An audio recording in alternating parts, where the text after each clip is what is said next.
Ugh. My face is burning up. It must be the scorpion. No! Oh, Zach. Fuck off, Zach! きっと約束だよいつかまた同じ笑顔で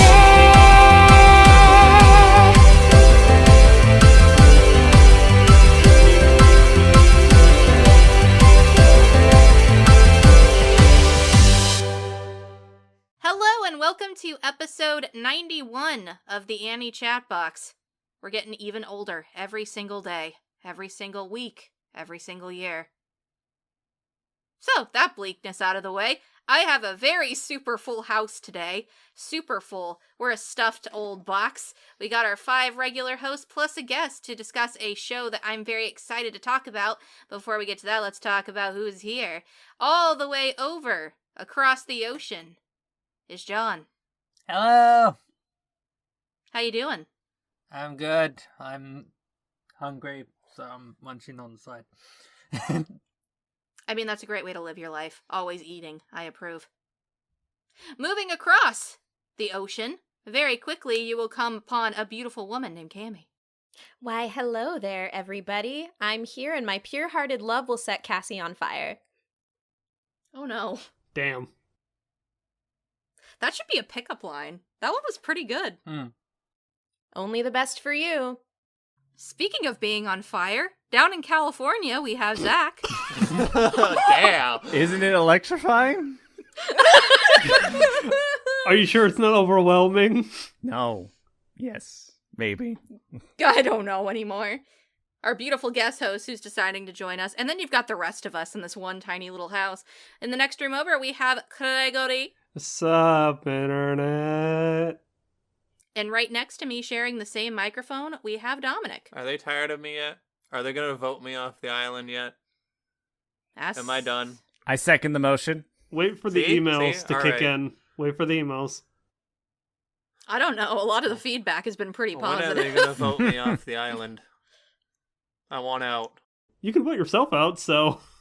If you'd like to vote Dominic off the island, please let us know via our Twitter at twitter.com/AnnieChatbox or via email at anniechatmail@gmail.com. Or you could just feel free to contact us, drop us a line, tell us how much you love us, hate us, or just like the weather outside. We'll listen to you. Talk to us about anything. You can also listen to us at iTunes, Google Play, Stitcher, TuneIn, SoundCloud, and YouTube. And if you find it in your heart of hearts to donate, we also have a Patreon at patreon.com/AnnieChatbox.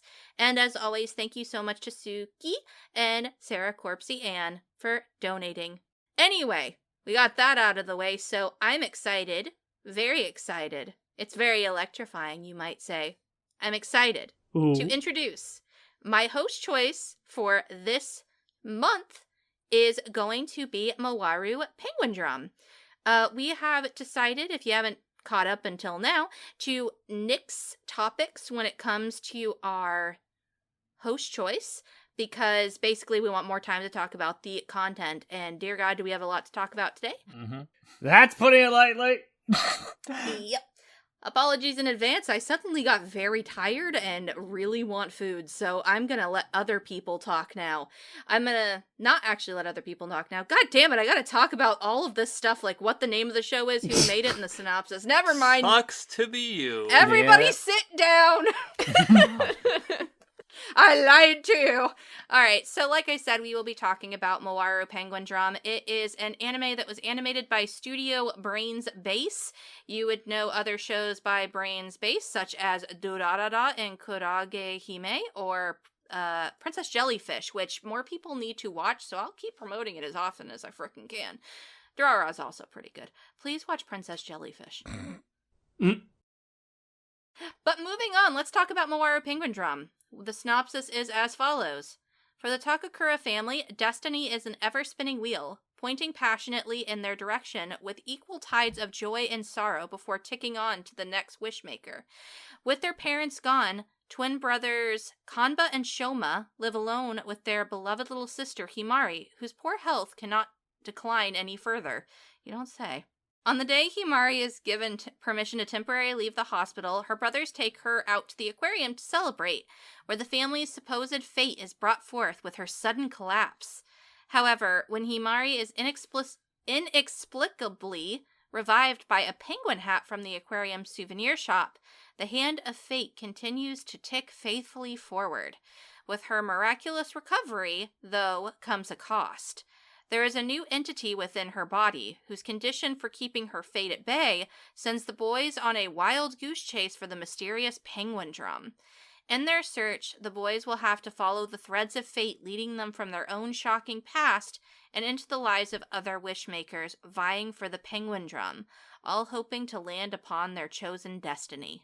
Is this the part where I scream it's a metaphor? Yes. It's all a metaphor.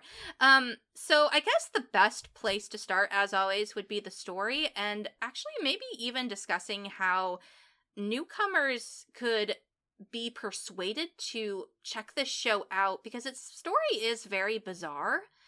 And a lot of people would read this synopsis, or if I gave a brief summary, would be kind of put off. It has happened to me before.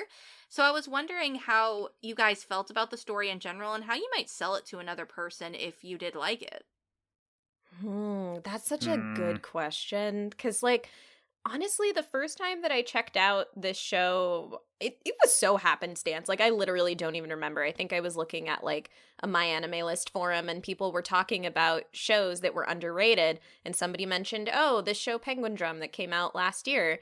And then I looked at the poster art and I was like, this looks cool. I think, like, when I glanced at it, I thought it was going to be some sort of, like, pirate adventure. I didn't know what the fuck I was in for.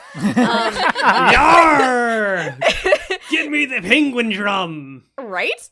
And I guess by the end of episode 1, I was intrigued and I kept marching forward. And then I was really emotionally invested. And then all these cliffhangers show up and I'm just like, I gotta keep watching. And, you know, here we are. It's one of my favorite shows of all time. So, I mean, I think the main thing that I hope with people is that they can go into this almost organically as I can. I think it's unfortunate that a lot of people, it seems, have given up on this show due to hype or, like, people saying it's, like, you know, 3 deep 5U, you know, like, it's just very, it's, like, too much for other people to process. That's ruined a couple shows for me. So I'd really hope that people wouldn't approach it that way. And I'd sell it as a show. I mean, simply, I think it's a show with amazing characters and a unique story. And just leave it at that, honestly. I'd say it's a series with a lot of rewatch value because there's a lot to... Yeah. There's a lot to take in that... especially on rewatches, because you'll pick up on things in the background that you didn't notice the first time, and but I don't think you need to watch it multiple times to get it, because as things get introduced, as the story progresses, things from the start will click as long as you keep them in mind. I agree. I love that. Again, it does really favor rewatches because then you rewatch it and you see all these things again, and and this is when blah blah blah, and it all makes sense there again. But then you've also just got the extra things, extra hints and subtle nods to everything else going on that you'll pick up on in the background. Which is really a testament to it. I really love the way that you put that, because I was trying to find a way to say something similar. And I think you saying it has a lot of rewatch value, while very simple, is exactly what needs to be said. Because the first time I watched Mawaru Penguindrum, I watched it as just somebody who loves anime. And I enjoyed the story, I enjoyed the characters, I enjoyed a lot of things. While I picked up on a few things symbolically, I enjoyed most of it at face value. And then the second time I watched Penguindrum a gajillion years ago, I picked up on more things. And then this time when I watched Penguindrum, instead of just an anime viewer, I was watching it as somebody who's also interested in psychology, who's also interested in Japanese culture. And I got to see a lot of things from a different light, and I think that's really cool. And only because I had so many rewatches. You can get as much out of this series as you want to dig in.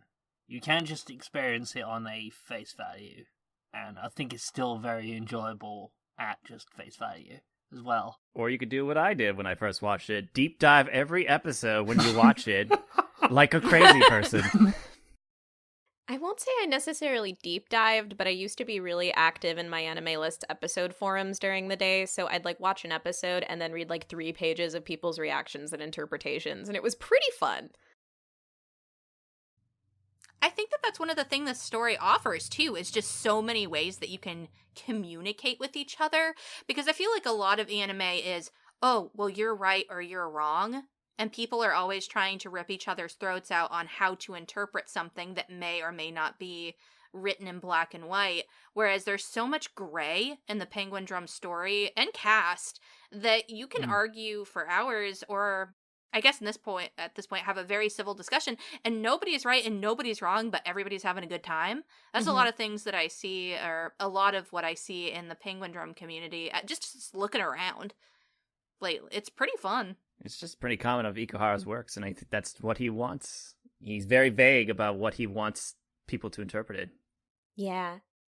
You've been kind of quiet. What did you think about the story?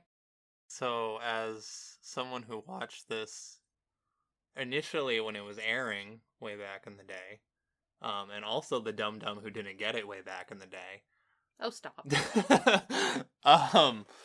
Going back to it now, I think it's something, I mean, because when I initially watched it, it was one of those seasonal things that I just sort of picked out at the time when I actually watched seasonal anime of my own accord as a teenager. So when I picked it up, I was just like, oh, it's an anime and it's cute and it's got penguins. This will be cool. And I got something a lot deeper than that. And I think this is what I always remember saying, that I really liked the first half and I wasn't big on the second half. Because the first half is mostly, like, it's a lot lighter. There's a lot more shenanigans and stuff. And then as it creeps into the second half, things start getting progressively more and more serious. And I guess I didn't like that, at like 19 years old or something. I think going back to it now, much older and much with a bit more of a critical eye, and also looking for something a little bit more than just, goofy entertainment. I think it's a show that resonates a lot more with me now than it did back then. So I think if you're going into it for the very first time, I think you have to not let the cute exterior, I guess, deceive you. Yeah, basically.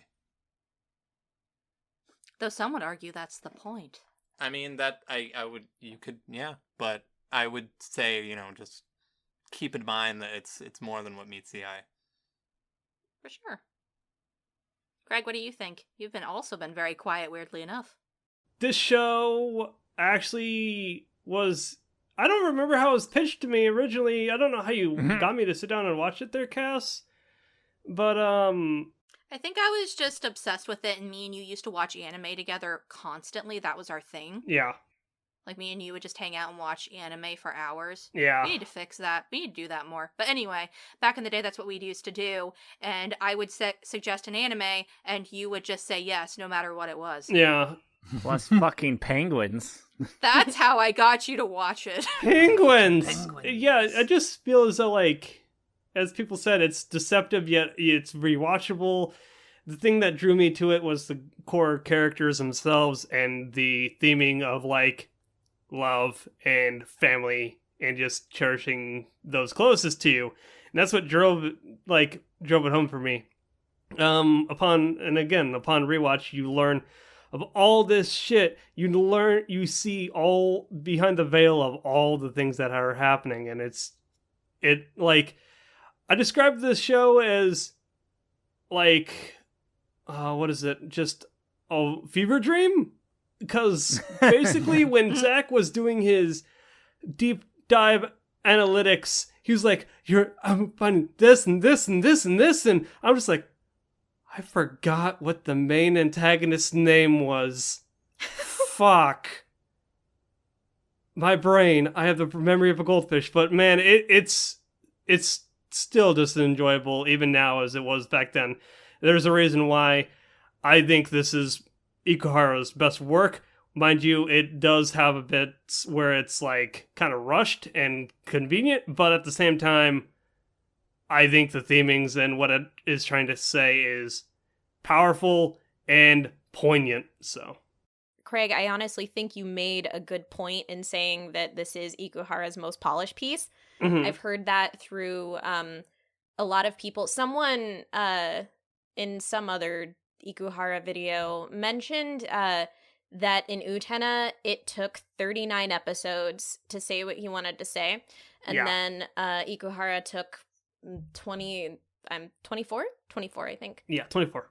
Yeah, 24 episodes in Mawaru Penguindrum, expressed it clearly. And then in trying to do about 13 episodes, the message to at least a lot of the populace got a little muddled.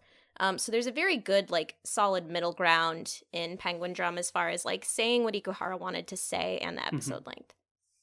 Not to mention the fact that this show draws from real life, like, experiences. I mean, the fact that this is based around a terrorist event, the sarin gas attacks that happened in 1995. Yeah. I mean, there's a lot really going there where I feel like Ikuhara in all of his works talks about systems. He did a really good job taking not only systems around something, but also just a real life event to center his story around. And I think that it was pretty effective. Yeah, like, it's bold. I had no idea what it was referencing, and then when Zach told me about it, it's just like, man, for it to actually air, like, on television is unprecedented. Where, like, as you said, Ikuhara always likes to try and make bold statements. He always has, like, a theming of fight the system, fight the man sort of thing in all of his thing. Like, just essentially with Utena, this, and Yuri Kumarashi, it's like fight the system and express your individualism. So, Yeah, the show definitely got me to deep dive a lot in Japanese culture that I was not fully aware of. I never knew anything about the sarin gas attacks. I never knew about the Lost Generation, all that stuff that came in that was covered through this show, because I know that Ikuhara wanted to talk about this, do a show about the sarin gas attacks for a long time. And then that was one of the more interesting aspects when I would deep dive each episode when I was watching through it the first time. Was like I learned so much about this event, the stuff that happened in 95 and so on and so forth. And I was actually almost, for this podcast, I almost thought about buying the book Underground. That was one of the big inspirations for the story. yeah. Where the author interviewed the victims of the sarin gas attack, right? Not just them though. Oh. Mm-hmm. Also the cult members of Shinrikyo as well. Ah. And I thought that would be a very interesting read. I did not read said book, but it's on my to-do list, that's for sure. Same. It's cool to find out that there was a lot based around the literature of Haruki Murakami, or Murakami. I'll look that up. But it's interesting that there was a lot based around his works. I've heard a lot about him as an author, but now I have, like, you know, this cool art, like, piece of art that I like, and it traces back to that, and that's my motivation to start reading. Mm-hmm. Isn't Underground referenced in one of the episodes? The only book I know that is referenced is Himari references Super Frog Saves Tokyo, which Yes, I that believe was is it. also by Haruki Murakami. You're correct. Mhm. Yeah. Which is about the earthquakes that happened in 95 as well. 1995, man. Man had a rough year. Yeah.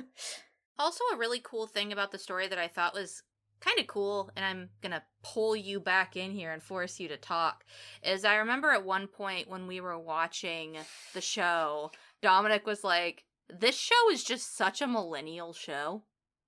And I think that's because there's a lot of aspects that affected the Lost Generation that on the completely different side of the world we're experiencing similar things as well. Mm-hmm. So I think that there is just this very interesting underlying Japanese story, but that talks about a system that affects the entire world and how that can damage the youth, and is doing so to this day. Oh yeah. We're probably decent ways into the economy bursting in Japan around that time, right? 95. Yeah. Yeah. It had burst, I think, in 93? I'd have to go double check, but it'd been like a year or two by 95. I'll check. Yeah. It was a sad state of affairs. I think I tried, when me and Zach finished watching the show, I actually tried reading a lot of information, because, like, maybe this is me being not cultured, but I'm like, okay, so there's the economy burst, and then there's Lost Generation, right? And I'm like, we had a Great Depression. What is the difference here? Because it sounds like both economies crashed and burned at one point, and America's like got good, but apparently Japan is like slowly recovering from the lost, like their economy breaking. I mean, that's the thing about capitalism, is everything fluctuates. Yeah. Very true. It's a flaw in the system, and that's something that is touched on in the show as well. And I looked into it. Apparently, the Japanese asset price bubble collapse happened in late 1991 and early 1992. So, I was close. It was a rough estimate. Yeah. I know the bubble burst somewhere in the early 90s, because I know when I did my Akira episode on my podcast not too long ago, we talked about the economy. Yeah, that was around the same time, right? Like 88, 87? Yeah, 88, that's why they had a ridiculously good budget, because there was a lot of money to throw around at the time, and then a few years later, that's when the bubble burst. Everything just, like, fucking dissipated. I will say one thing, I never thought when I started watching anime I'd ever be sitting here talking about, like, acts of terrorism or the Japanese economy. Yeah, and the psychological effects on people. And I think that Ikuhara's works, Penguindrum especially, encourages its audience to try and understand things that are going on around them that they may or may not realize are happening. I think that's one of the reasons why his works are so surreal to begin with. Well, it does, focus mostly on this thing that these events that happened in Japan. It's very easy to relate them back to current events pretty much anywhere in the world. What's going on. So there are a lot of good lessons to be learned from the series.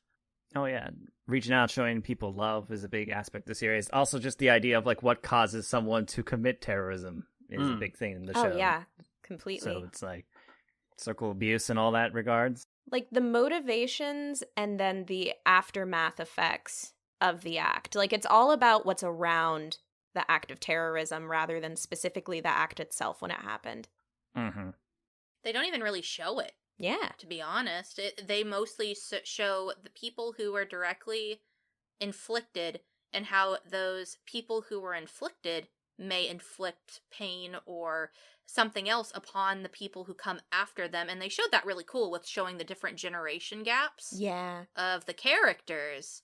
But before we move on to characters, because that was such a creative segue that I am going to take back immediately, we actually haven't talked anything about the actual story. So I wanted to see if anybody had anything specific that they wanted to talk about. Granted, all of this stuff is part of the story, but the narrative itself, is there anything that we wanted to talk about as a group?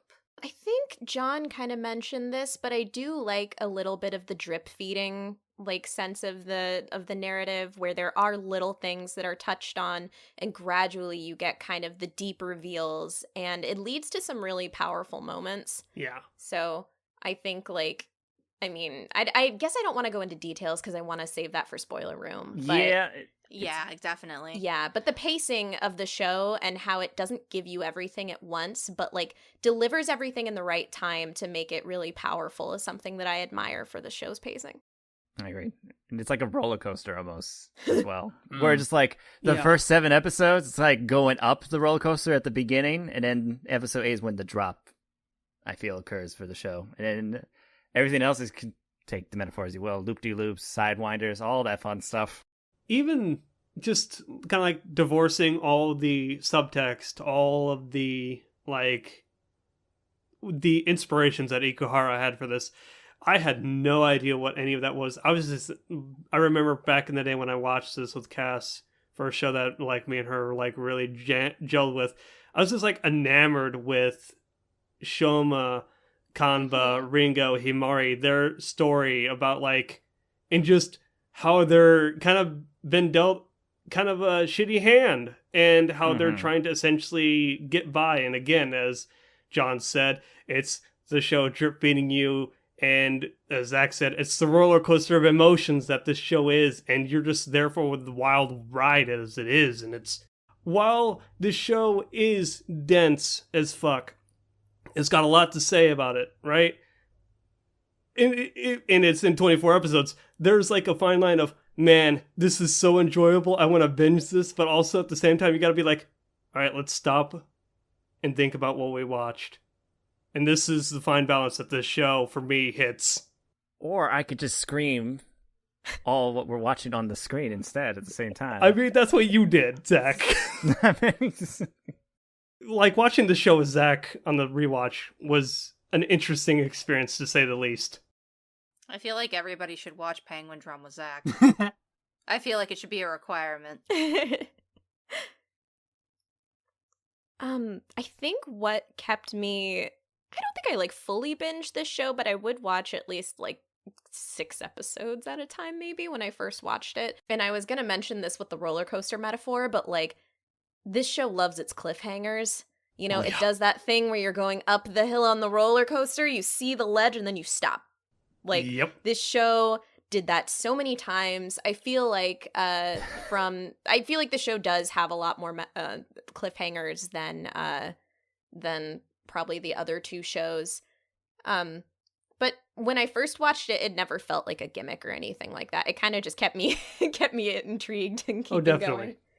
Yeah, imagine watching it weekly. Because I did that. Oh yeah, that would have been hell. You're a pioneer, Dom. A pioneer. Very briefly, I wanted to touch on some things I didn't like in the story. Okay. And these are mostly nitpicks, especially because for the most part I consider this thing a freaking masterpiece. I picked it to make all of us watch, and like Cami said, it's one of her favorite, but also one of my favorite animes ever. So I still got problems. One of them being that some things in the plot happen due to convenience. Yep. Or are not fully fleshed out. One being there is... I won't consider it a spoiler to say that there is another sick child in the story that is never fleshed out. Mm-hmm. And I felt that was kind of a detriment to the character that was attached to that sick child. Yeah. Because they were given basically no screen time outside of while they're there. And I found that to be a little bit frustrating. Sometimes characters will just conveniently be in the right place at the right time because, I don't know, Ikuhara said so. Hello. I definitely agree with that. And the only other thing, and everybody can talk about these things I'm bringing up or bring up your own gripes, but the only other thing that really bothered me is the use of sexual assault in the story. It is there. You should know it's there. Trigger warning. I'm not going to say where it is, but there are several instances of sexual assault, and there is no consequence for them whatsoever. Yeah. And that to me was very frustrating, especially because one of the sexual assaults on a second watch I realized was extremely fetishized. Yeah. Yeah. I think the other thing about that bothers me, especially the fetishization of that later when you're talking about, is there are other times that sexual assault is addressed in the show, but it's done through like hinted imagery and sound work, and it's less in your face than the other times. And it's like, well, we didn't have to go full ham on this, Ikuhara. Like you could use more of your metaphors. You're good at these. You could do it. It's okay. Yeah. But like even in like Revolutionary Girl Utena, like it's not as right there apparent.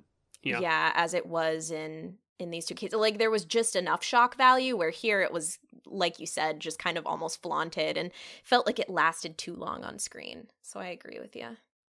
I felt like it was more like Ikuhara just wanted a playground of like, because he loves making references to other media as well, and horror movies was definitely a big thing in that. And both the times those events occurred, because the way the shots are framed and how it got dark and the music changing.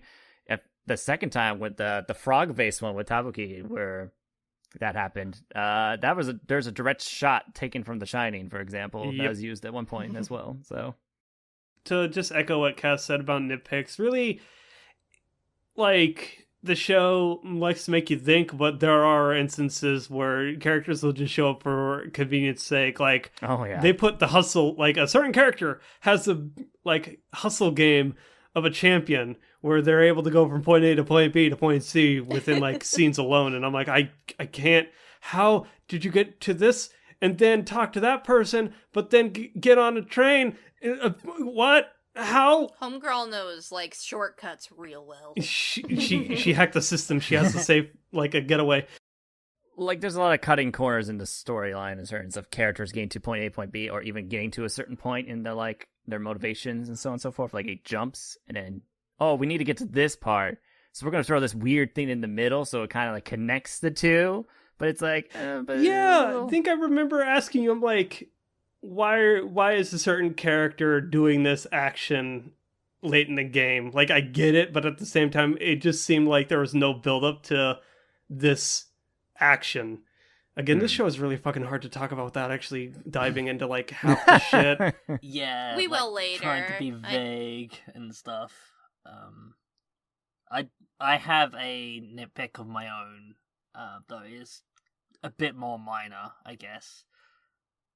But one of the side characters' motivation seems to change with, like, that they're introduced and then they, like, show that they've got this one particular motivation and that's really keen, and then all of a sudden it seems to be this completely different motivation. Like, they've completely forgotten about the previous motivation, and then they kind of remember, oh wait, we had that previous but okay. Yeah, I think that's a fair point. We may have to bring it up in spoilers so we know exactly. I think I know who you're talking about, but I'm also like, what? Yeah, I'm in the what category right now. I don't want to say specifics to who because of spoiler reasons. Yeah, but it was something I will name drop and, like, say what I'm getting at with that in the spoiler room, but sure. I think for the most part, though, the story is very good at explaining what people's motivations are and when they remember things, or when something very explicit changes in somebody's mood, because this happens in almost all the characters. It happens with Himari, it happens with Shoma, definitely happens with Kamba, definitely happens with Ringo. There are these almost personality swaps, but they make sense due to the things going on around them. I'm not sure about the character you're mentioning, but for the most part in the core cast, I think that they did a really good job with that. I agree. The main four are solid in that regard. Yeah, it was one of the side characters that had this sort of motivation swap that just seemed to come out of nowhere. Yeah, and there's just a lot of cut corners that makes you question certain things. Like, why? How did that happen? There's a particular moment where a character catches another character, and I'm like, how did that happen? I'm not sure how that happened. Oh, yeah. There's some things that are just like, that is physically impossible to have occurred. What? Okay. I think we need to move on to characters or we'll never actually progress. Yeah. We need to move to the next station. So I think that the show's kind of like a stage. It has a really cool setting, but what really matters is what's happening on stage with the characters themselves. The characters are the core piece of the show. So I feel like we should all talk about them. What you like, what you didn't like, maybe without going into explicits, but you can go a little couple of, opinions. Well, that's... I'd like that. That's gonna be hard. Main four are perfect, though. Yeah. I think that the way that we can go about it is talking about maybe the... Okay, I'll start. So, for example, one of my favorite characters in the entire show is Shoma, because he always, regardless of where you are in the story, everything that he feels and thinks makes sense in the moment. He's a very reactionary character, but he also tries to stay true to his morals, and that kind of tugs back and forth in what he is willing to do in the story. For example, in the first couple of episodes, he's put in a very moral gray area of, oh, I need to help with, helping my sick sister. So is it okay to break into a girl's apartment? Oh, okay. I'm going to dive into that. And I love that from established very early on. It's definitely something you get on a rewatch value, is how they establish how different Kamba and Shoma are and what willing they're to go in terms of like doing what they need to do. You definitely put the Shoma case and how Kamba is willing to do, like break into people's houses and set up secret cameras and things, and just like how willing to push his limits of what the things he will do to basically protect the people he cares about. And that is mirrored in the second half. They like kind of put the idea in your head very early on where Shoma's a very middle ground character who will do things that he thinks are right, but can sometimes be confused on what exactly is right based on his situation. And that makes him such an interesting character. And that is reflected in the second half, whereas Kamba is very, I'm going to go and do what I got to do to get what I want and what I need and what my sister needs, and fuck everyone else. Yep. And I love how that's shown in the penguins as well, because it's just very similar, like in Utena with Choo-Choo with the mouse. Yeah, with Choo-Choo the mouse. The penguins represent the characters and what they feel, specifically the Kamba and Shoma penguins. How Kamba's, I always viewed him looking at dirty magazines not only because of his flirty personality, but also kind of like he's willing to dirty himself.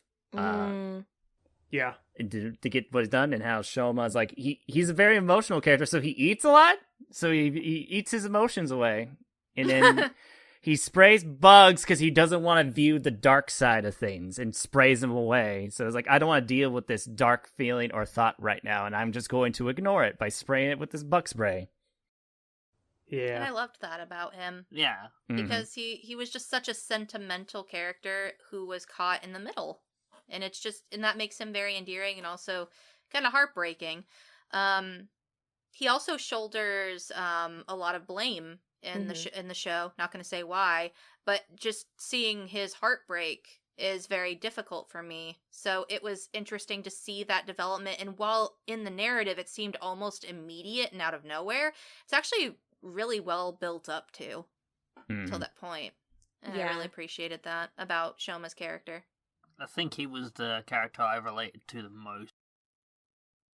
He is a soft boy. It's funny because I can relate to Kamba in a lot of ways. Yeah. Like, really? Tell us about it. I just like the idea that he takes on so much, he does so much, and he cares so much that he's willing to take on so much pain for others, and how that's represented throughout the story from the get-go. Like, and one of the things they define, it has a double meaning because of this thing later on that's more spoilery, but there's his penguin wears a bandage, and that represents all the pain he takes on throughout the series. And how he wants everyone to kind of stay the way they are. Like, he definitely pushes Shoma to be like, no, you stay in the dark about these things, and I'll do all the bad stuff that we need to done. Or like, he always offers like Shoma a way out. Like, even in the early part of the show, is like, you don't have to do this. I'll do it. I'll break into this girl's house. You just stay out here. Like, he likes leaving to protect his people he cares about, and even does whatever he needs to do, and shoulders all the pain. Yeah, in regards to that, I feel like his flaws in regards to his motives less so than the flaws of his actions. But in the flaws that regard his motives, I do feel like his hangups are a very human thing. Like, it's very easy for people to have a motivation and then have circumstances warp it to something different. Nobody's perfect, and I honestly, I found his flaws very human. Yeah. I'd say that for all the characters, honestly, in the main four. But yeah, and you just understand how he comes to those conclusions because the show depicts it so well, especially with the setting and with the terrorist acts going on and all the other stuff going on. You understand how he gets from point A to point B. It's not like a sudden, like, something snaps in brain, all of a sudden, bam, this happens. You see the progression, you see, and you understand why the choices are being made. And you're just there. But it still hurts on the inside when you see it happen, but... And I think another really cool thing is that they present, especially at the beginning, except for in Ringo's case for the most part, but that's kind of an interesting thing that kind of swaps, is that they show that something like admiration or wanting to put your family first or wanting to take your time figuring something out or rushing in can be great qualities, but in excess, they're absolutely fucking terrible. Yeah. Exactly. Mhm. And all of the characters are shown to have these great qualities that end up being a huge problem for them later on, except in Ringo's case, where her problem is she's in excess at the beginning and then learns to really temper down and realize what she really wants and becomes one of the more stable characters while everybody else is going crazy. It's very interesting. I think that weird, like, backwards character arc for her is kind of one of the reasons that she's my favorite character. And I don't know, I'm shallow, I latch on to very obvious things, and due to extremities in her character, like, all of the things that she goes through is very upfront and maybe less subtle, and maybe that's why I just got emotionally attached to her first. But yeah, there's just something at the end, she becomes so, what's the word I'm looking for? I mean, just empathetic and really, I can't say anything before going into spoilers, but I like her a lot. She's great. I love her. She went from being very selfish to being very selfless. Thank you. Yes, you said it. You said the thing. Thank you. They front-load it because I think you need to get to that point, because when the story shifts to the different point of view, you need someone who's kind of like there for the journey, almost kind of like the character insert for the audience, and someone who's kind of like there to bring all the pieces together and kind of like fix everything by the end. Yeah. Because like one of the big references to the show makes to is to a movie called Night on the Galactic Railroad, where the premise is like they're on a train and Giovanna and his friend Campabella are going on this journey through the galaxy together, and Giovanni is kind of like accompanying him on this journey, and I think Ringo serves that role of like accompanying Campabella, and Campabella being the Takakura siblings, and she becomes like the Giovanni on that journey as they escort him through the galaxy until the end. I don't want to give away more plots about Night of the Galactic Railroad because that will then kind of like show more what's going on spoilery wise in Penguindrum, but So John, I noticed that you've been kind of quiet. What do you think about the characters? I think that Himari is a precious sweetheart that could do no wrong and needs to be protected. And though she has some moments where she shines as well and is like, no, take me seriously. What to say about her without going into spoilers again. I have a question for you. Because one of the things that really frustrates me, and definitely answer this question without going too deep into spoilers, but one of the things that really frustrates me about when people watch this show is that Himari is often described to me as a damsel, and that's all her character is. And I would argue the exact opposite. There's a lot of complexity to Himari, though in my opinion it's a little bit more muted in comparison to the other characters, but it's definitely there. So did you pick up on any of that, and maybe how do you feel about that argument?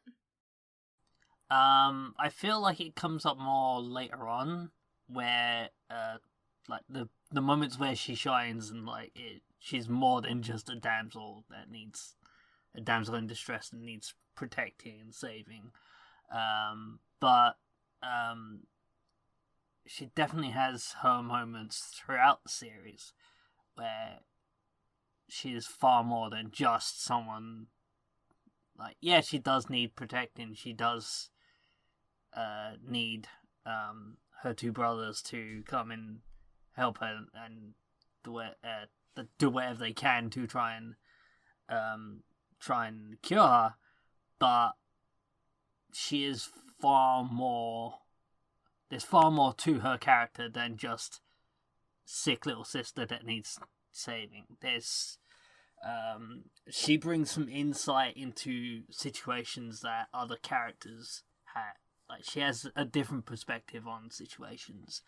And you have moments where you see things from her point of view, and like brings it to the attention of the others, and they like, oh, I didn't see it in that way. Especially certain flashbacks, but spoiler reasons, I'm not going into those. And she has her own struggles, and there are times where she is doing her own thing away from her two brothers, and like she's the reason why Ringo ended up being on more friendly terms with the other characters, the two boys, if I remember correctly. Yeah, that's true.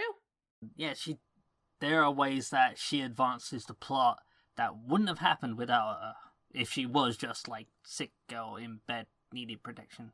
So yeah, there's far more to her character than just being a damsel. Interesting. I think another really cool thing about Himare, and this is one of the reasons that I love her, she's one of maybe my second favorite character, or third. I don't know, her and Ringo swap places a lot. Anyway, I like that her fatal flaw, because each character in this show seems to have a fatal flaw. Hers seems to be mostly looking the other way. While things are going on around her, where through most of the story, I don't think it's a spoiler to say they set her up almost as if she's completely innocent and unable to really understand or comprehend the things that are going on around her because everybody's hiding it so very well. They aren't. No. She's actually fully aware of everything going on. It's just that she, in her own ways, is trying to protect the image and the family and the love that they have. And I think that's valuable and something that people undermine a lot. Yeah, I think to call her a damsel is completely missing one of the things that I find very strong about her character, especially given her initial archetype at the start, is her own will. She says and expresses multiple times, not only besides acting in the show, on her own will, and that she has these independent thoughts. She's not just there as like this vessel of innocence for her brothers. She does have her own independent voice, and she chooses to act based on that a lot of the time. And so I feel like you're really missing a lot of the depth that's there on display for her character if you just write her off as a damsel in distress.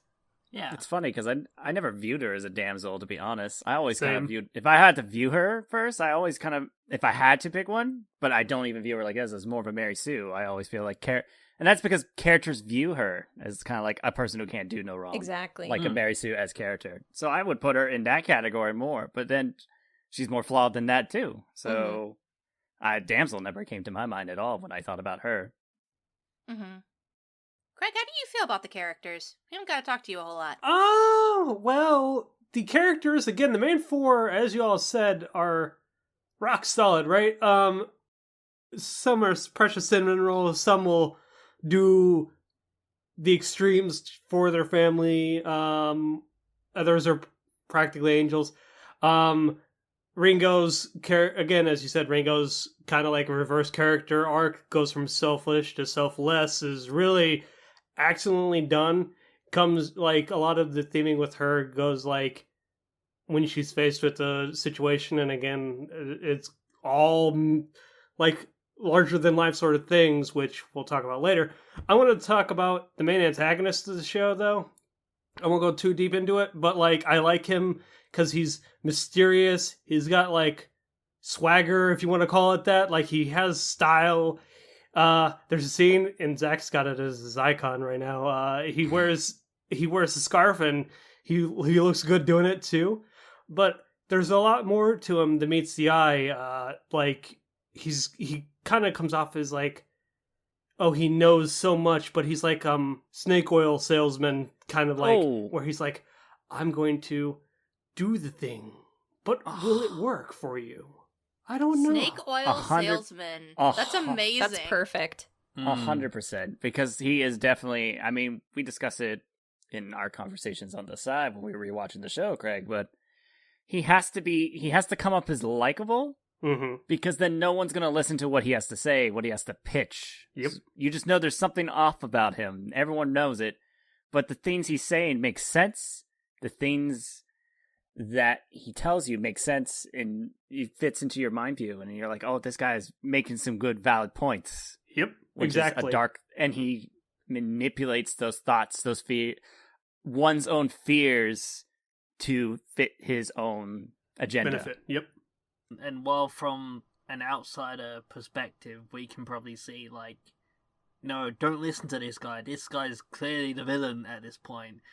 It's still quite easy to see, no, if seeing it from this character's point of view, it's fully understandable why they'd be going along with what he's saying. I mean, who's the bigger villain? This avatar, this person, or these systems? It's 100%, because like people wouldn't listen to this guy because Anshin Rikyo is a big prevalent aspect of the show because of the sarin gas attacks aspect of the show. Anshin Rikyo is the people who committed the sarin gas attacks, and that was a cult. And why would they commit these things? Because they felt so oppressed and alone that they need to, and they listened to a specific individual who basically corralled them together. It's like, you're not being listened to. I know what you need, and we need to fight back. Yeah. And do horrible things, and that's basically what Sanetoshi does. He manipulates those thoughts, those feelings, those wants, desires, those fears, and bends into his own agenda. There's a reason why people join cults or join terrorist groups, because people feel they need something in their life, kind of, and they listen to this one crazy person, and because he's spouting the right things I want to hear right now. Yeah, definitely. Do you have anything to say, Dominic? About what specifically? Anything regarding characters you could add to the antagonist conversation, or you could talk about a character we haven't yet. I just want to see what you think either about the characters in general, or just give me a thought. Throw me a bone here. I don't have any bones to throw. But my favorite character when I first watched this was Ringo, way back in the day. I think she was the only character I really liked. Oh wow. And I was very just ambivalent towards everyone else. Watching it now, I remember I was actually getting kind of annoyed with Ringo in the beginning, like like you do. Yeah, just wonder like, why. Can this girl like just chill the fuck out, please? Sort of thing. And I think now, like on a rewatch, Kamba is my favorite character. I'm particularly just a big fan of how how they portray him as someone who will go to such extremes for the people he loves.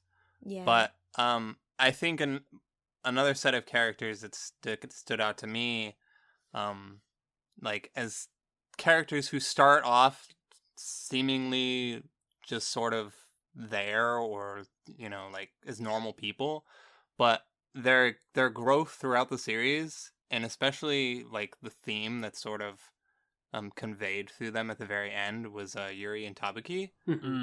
There's this line towards, I believe it's in the last episode, isn't it? Yeah, it is. There's Yeah, this really the cool line that they have at the very end that basically just sort of encapsulates their characters really struck a chord with me. Yeah, It was one of the more potent things in the series for me. It was a nice little bow. Like, it just tied not just their characters, but also just the entire message of the show, and also just kind of, I think, what Ikuhara's mindset is, into this nice little bow on top, and it's like, yeah, you think about that. Yeah. You let that resonate with you for a few days, a few years. You're saying your favorite character is not Shoma's faceless friend that shows up at random points? Oh yes. Totally. Listening on conversations and people next door doing it. Just narrating it out loud. My favorite character is faceless bathroom sign number 52 crossing the street on episode 5. I knew it. There was a lot of complexity with that character. Look, you don't understand. Oh, I really don't. You guys just don't get it, actually. I get it. But speaking of that, there's some pretty cool imagery and also backdrops and people and I could just throw up a bunch of words for the production of the show. So why don't we talk about that? Let's talk about how this show looks, what it shows us without showing us, what it sometimes doesn't show us while also showing us. That's like my favorite part, is that last part. Yeah, it's pretty cool. Let's talk about it. The penguin's always watching. Yeah, is there a single scene where there isn't a penguin on screen at some point or in some way or another? Oh, I have feelings about this, but that's spoilers. I can't talk about that. I can't talk about that. Well, I think one cool thing about the penguins being everywhere is it shows there's this weird, like, overpowering capitalist agenda. Because, like, everything that they eat, drink, touch, come in contact with has a penguin logo on it. Oh, yeah. Yeah. And it also shows that, like, that original group has never died, because that was the symbol of the original group. Mm-hmm. So it's like they're always, the remnants are still there in the seed. The seeds are still planted. The people still are around. The people who feel that specific way still exist. But it also, I think it has a great double meaning, because what I said and also what Cass said, because that was my first thought when I saw those penguins. Like, oh, it's like the government is watching us right now. Big brother. Everywhere. Big brothers everywhere. But it also represents the seeds, the ties to that original terrorist group is still around as well. It's so good. So good. So clever. The way the show plays with background imagery and things I definitely caught on the second time around is so good. Like, one of the things is like one of the characters, there's a significant character who goes by the name Momoka, and Momoka means peach. And Peach's imagery is seen a lot throughout the show, specifically around Ringo's household. And there's specifically, if you go into the doorway leading into their apartment, it has a peach right there on the door. Peaches represent longevity, but they also represent, like, a ward off evil spirits. And so I always kind of view it as like Momoka's watching over this household right now, because there's a peach right there on the door to their household. That is rad. I didn't notice. I mean, I watched that. I know it's on the second time I watched the show. I didn't notice it at all. Zach deep dived the first time he watched the show. The second time he went through with a literal magnifying glass attached to his screen. Pretty much. I didn't stop to really look up shit like I did last time. I just watched the show normal pace, and just things hit me a lot more on the second time. Yeah. I did notice that there's a lot of 3s and 2s, and if there's not a 3, if there aren't if there isn't a set of 3 or something on the screen, there's either there's twos definitely sets of 2 a lot too, or there's like triangles, and like there's just like so many visual things to also like add on to those metaphors. A lot of things come in pairs in the show. It represents the duality of a lot of the characters and a lot of the situations, because a lot of things come in 2. There's 2. Well, that's spoilers. I shouldn't say that. But there's a lot of pairs in this show. A lot of things come in 2. And a lot of characters come in parallel and comparison. So, there you go. There's lots of 3s as well. Like, you've got the 3 siblings, the 3 penguins. And yeah, just so many 3s of everything everywhere that I noticed. And in the way they designed the backgrounds in certain places, most specifically the Takakura household and even Ringo's bedroom, how it's so fairy tale-like. Yeah. It's like almost escapism for those characters and how they live in this kind of like fairy tale-esque world. Speaking of fairy tales, I noticed that the books piled up around Himari's room were like Alice in Wonderland, Hansel and Gretel, Jack and the Beanstalk. Yep, he's up to the fairy tale aesthetic as well. Although the reason why I noticed that in the first place was because Alice was misspelled. Your grammar Nazi took over. Oh noes. I think before we get into like the nitty-gritty details of the backgrounds and everything else, I think that we can also just talk about the animation from a very basic, like, okay, is it good or is it bad? And I think that for the most part, the animation quality and the show is phenomenal. Like, it doesn't deserve to be as pretty as it is for a 24-episode series. Oh, yeah. And it's like they drew everything, and then they had this really weird, like, paint roller that had glitter on it, and they just rolled it over every scene. And I think that outside of episodes 19 and 10 specifically, where I really was seeing some stuff that kind of made the person who enjoys animation in me cringe, everything else was just so pretty that it basically kind of balanced those things out. It's so interesting because on that, watching it a second time, I'm just taken aback by it and saying, wow, how expressive this show is with the faces. It's just like anime, like it portrays the comedy bits and like shock face and just like Ringo's expression, like Shoma like getting like comically hit in the face, like getting by Ringo and stuff like that. It's just, it portrays comedy, but also in like as you said, like it's really well done and pretty fluid, despite some obviously little nitpicks. But you know what production isn't 100%? I mean, 24 episodes, so it's really good. There's a bit of stock footage that shows up, at least in the first half of the series, like every episode, or almost every episode in the first half. And I remember in other series when there was this one particular bit of stock footage that kept on showing up, eventually I'd get tired of it and start rolling my eyes like, here we go again. But in this series, every time it started, like, yeah, this moment. It's also, yes.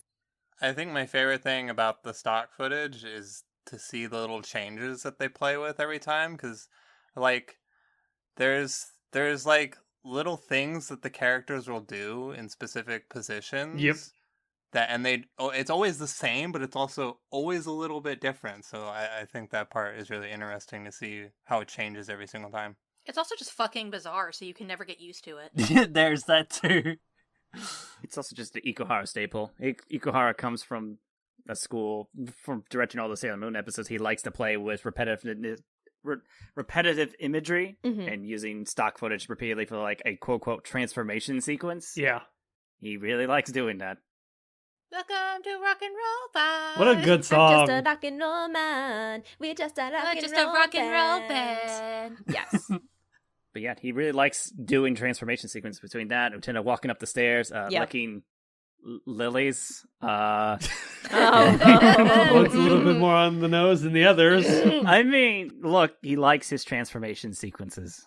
He does, and I love every single one of them. Yes. He knows what it takes. There's a reason the man keeps getting asked to make these things. In regards to character designs, there was a fun little comment that came up when I was watching it, and Get was on his computer, like, glancing up from time to time, and he was just like, a lot of these characters really, really look like they're straight out of an 80s anime, and I was like, right, and I love it! It's so good! Lily Hoshino's character designs are so pretty and nice, and I love them. I think that's another big selling point on the characters, and also what in the art I think like charmed me to the show in the first place. She also has those nice little end cards at the end of every episode, and every single one of them is fucking amazing. Yes. Ikuhara is really good seeking out good talent because he always likes to work with a mangaka when he works on his original projects, and he does it with every show, and usually one that works within the genre he's trying to tackle. So when he did Utena and Yurikuma, he also brought on mangaka artists to do the character design works and help kind of co-wrote the story, at least to get a grasp of what to do. He likes to bring these individual voices on and kind of brings a little bit more flair to it, I suppose. Yeah. Speaking of the singing me and Cami were doing, the music in this fucking show is phenomenal. I love everything about it. I love that they changed the ending like 16 times in the later half. Yeah, in the second half. I love that both of the openings are really cool and almost look identical, but they're not. Yeah. I love that. I love that the artist is just fits the show so well. I love their use of insert songs. I love the freaking song that plays every time we have that transformation stock footage. I love every freaking track in this goddamn soundtrack. Heck yes. Heck yes. I love the use of smooth jazz as they were breaking in. Oh yeah, the score itself is actually pretty good too. It has that one drop whenever something gets tension. Dun, dun, dun, dun, dun, dun, Yes. dun, dun, dun, dun, dun, dun. And I'm just like, yes, we're good. Things are heavy. I love that. I love the emotional score that just plays every time. Basically, they want you to really feel things, and there are different variations of it. Like sometimes they just do it with piano. Sometimes there's a very soft, childish voice that sings. Then there's a fully orchestrated one with like blasting vocals that rips my heart in half. Like, it's so good. I absolutely love like the main theme in there. Yeah, I just think the production on the show is one of Ikuhara's best, and it just oozes his style. Mm-hmm. It's insane. But now that we've gotten the basics out of the way, I think we can get a little bit more intricate. The amount of Apple imagery in the show is so good and everywhere. It's not an Ikuhara show without some plenty of visual metaphors to go with it. Mm-hmm. Fruits, red strings are everywhere. Yep, red Yeah. lines in general is just everywhere. From the line of showing the train track when they're in the hospital, their rooms going to significant places in the plot are always the red line. Yep. On the ground going to like a hospital room and so forth, where the plot is going to something big's going to happen here. Yarn. Mm-hmm. Yup. I love that the episode titles were always at the end. That's Mm-hmm. And sometimes they just hurt so bad once you see They the do. episode. Oh. There's some series where the episode title kind of spoils like something that's gonna happen in that episode. So the fact that the episode title comes at the end of the episode, just like, by the way, here's that nail in your heart. A lot of the time it was unspoken dialogue as well. Like, BAM! BAM! yeah. Or finishing a sentence someone started. Yeah. Yep. Oh, Mm-hmm. Good stuff. Or drive home a theme, like in the last episode. Yep. I love you. I love you, Ikuhara. Oh, so good. So good. Another thing that I noticed, like kind of like related to production and just kind of like metaphorically, like when y'all are talking about like the house and how it's like fairy tale-esque, and Ringo's room and Himaru's room are fairy tale-esque, one being more aquatic theme and Himaru's being more fairy tale aesthetic. I always like the theming when whenever happy moment occurs, stars always show up. They just kind of like float across the screen. They're not really acknowledged. They're just there, and it's just cute. With the sparkly song that's like do do do do. Yeah. And they do the opposite when things are sad or down or drab, where the colors get washed out or it becomes straight up black and white, like in terms of like the broiler room comes into play more. Yep. It just like lots of use of like, if this is sad, the colors are going to get of like characters with color gets washed out. Everything else will be in black and white or gray. Yep. I think that another thing that's kind of interesting is there's a character that uses these balls that she shoots at people. And even those, like, they don't tell you what they do. You kind of just have to figure it out for yourself, but it's so obvious. So I like that he does that kind of storytelling where we're going to show you this thing happens and you have to figure it out. Oh, okay. And then different colors mean different things, even with those little balls, but also with everything else. In the story as well, when you see a specific color, he's conditioned you to think a specific way. Yeah. Red is a very important color in the story. Red and blue. Yep. Mm-hmm. Yeah, And, I'd say the same like, thing. Back, I mentioned the peach stuff and stuff, and how he likes to throw in like little things like that in the background, and just more for, I guess, deep divers. like 95 is a big prevalent thing. That's an important thing. I think that one's easier to figure out, but also it's significant me in terms of the sarin gas attacks. But then I mentioned the peach thing. Momoko's diary references a very old fairy tale in Japanese history. Oh god, I'm spacing on the name, and I did not write that down in my notes, sadly, which I thought I did.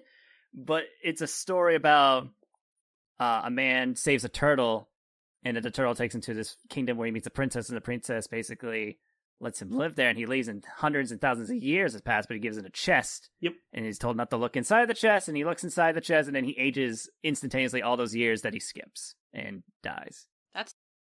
And how you want to relate that to the diary that's within is spoilers, and also to each its own in that regard. But it's those little tiny details that he throws in there for those who just are looking for it, and how he just likes to constantly play with those type of things is why I love about him and all his shows. He just loves to play with visual imagery, and for us to kind of like, but what does this mean? What does it mean? He also just likes to fuck with us, like having Ringo have a death note in her room. Also, to hurt Cami for a second, watch out for fire as well. Yeah, and that It's involves everywhere. also the image. Sorry, something stuck in my throat. Scorpion fire. That's another callback to Night on the Galactic Railroad as Scorpion well. Yeah, there was also another. I don't know if it's specifically Japanese in origin, but I know it's come up in a lot of Japanese media. I mostly noticed it in one of the end animation Penguin animations, but it was a nod to someone dropped an axe in a pond, and then a spirit came out and asked if they lost a golden axe or a silver axe, and when the gentleman answered honestly that neither the golden axe or the silver axe was the one that he dropped, they presented them with both the gold and silver axe, as well as the original one they dropped. That's an old Arthurian tale, right? I don't know. I just know I've come across it a lot in Japanese media. So, And you want to keep going with the Night of the Galactic World references. Shoma and Kanba's hair colors are also designed purposefully because they're the same color as the main characters from Night of the Galactic Railroad, which are blue and red as well, which also plays into the constant blues and reds also seen throughout the show. This is not as serious. I mean, the fact of the penguins doing background antics is completely serious, and there's a lot that can be taken from there. But like sheer moment for me that I just love, and I think when I first watched the show, I had to pause and like crack up laughing, is when one of the penguins is fishing for panties outside of the hospital room window, and then gets granny panties and is freaked out. I do believe the penguins are supposed to represent what the characters are feeling or thinking at the moments in time, but there's definitely moments where I'm stumped. Like, I couldn't tell you why Shoma's penguin is constantly farting repeatedly on this train. Just eating the Craig specifically asked me, he's like, what does this Fart mean, flying Zach? And I'm off like, the seat. he's full of hot air? I have no idea. He's She's just full gassy, of it. I guess. She's full of it. He's just full of it. I have no idea what farting can mean in this context. Maybe Ikuhara is just fucking with us right now, which also seems correct. I just love the idea of you analyzing farting. Look, I'm sorry, I'm 8 years I old. think that's what Ikuhara wants. I think he wants to fuck with us at the same time, but also wants us to view his show through that sort of lens. So he has a sense of humor about him. Whether you think it be a budgetary constraint or stylistic choice, probably both if you think about it. But like, I like the crowd, like just the nameless, faceless cutout stills that just literally glide from point A to point B. It's visually striking. It separates our characters and even other characters that we meet throughout the rest, and it also drives home one of the major themes I feel in the show. Yes. I also can't help but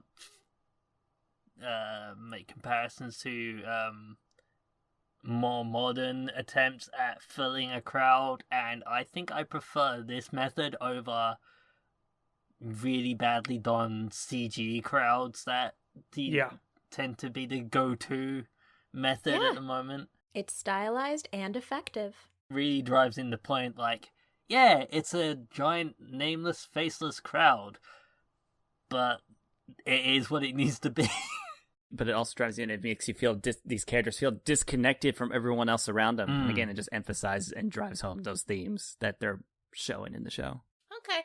I think that at this point we probably should scoot ourselves into ratings, especially because we're probably going to want to talk about spoilers for at least a little chunk of time. And if we stay here too long, we're just going to be talking in very vague terms forever when I really would love to discuss specifics. So let's go ahead and roll into our ratings. I will go second to last because I picked the show, and we'll have Zach go last because he's going to be our recommendation this episode. So, eeny, meeny, miny, Craig. Hello. Just short, sweet, to the point. I love this show. This is one of the first shows I me and Cass watched when we became friends. This show is powerful.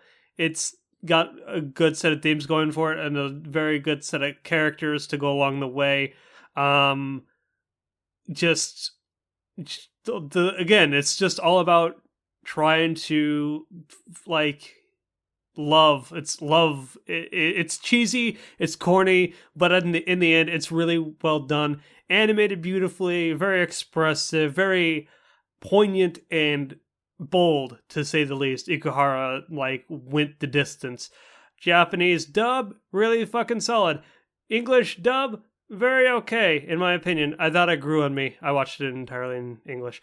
And music, I can't tell if the transformation song was Triple H, but every song was at the ending was Triple H, from what Zach has told me. The transformation song is Triple H, yeah. Oh, rad. Mm-hmm. Well, there you go. Well, yeah, I love it. 2 thumbs way up. Awesome. All right. Dominic, you're up. I give this show a like it. I'm not super into Ikuhara as most other people are, nor am I super big on the whole visual metaphor thing, so my enjoyment isn't quite as high as most people tend to get when it comes to his shows. But I think Penguindrum has a lot of really nice themes and values that it tries to incorporate into its story. There's a lot that I think people, particularly in our generation, can really relate to when it comes to this show. So I definitely recommend it at the very least. All right, John, you up. Okay, I feel like I need to throw this out there. This is actually my 3rd or 4th time trying to watch this series, and not for lack of interest or enjoyment of the series, just stuff kept on getting in the way, and I ended up dropping it because by the time I was like, oh yeah, I needed to carry on. I can't remember. That is very apt. The show is, if you started in after some time, then you might as well just reset. I'm glad that I had this excuse to finally catch myself and no, I need to watch all of this series all the way through it, and I'm really glad I did. I am already thinking I need to watch it again to pick up on things that I missed with this one. Watch through with the episodes that are my first time watching, because the episodes that I'd already seen before are where I noticed things in the background more, because I knew I was able to recollect what had happened, what I'd seen in this episode from the previous times watching it. So yeah, I did really enjoy this series, so I'm gonna give it a love it as well. Because again, I'm already planning on watching it again at some point. Maybe not immediately, but definitely sometime down the line I want to watch this again. There's just so much about this series that I did that really strikes a chord with me.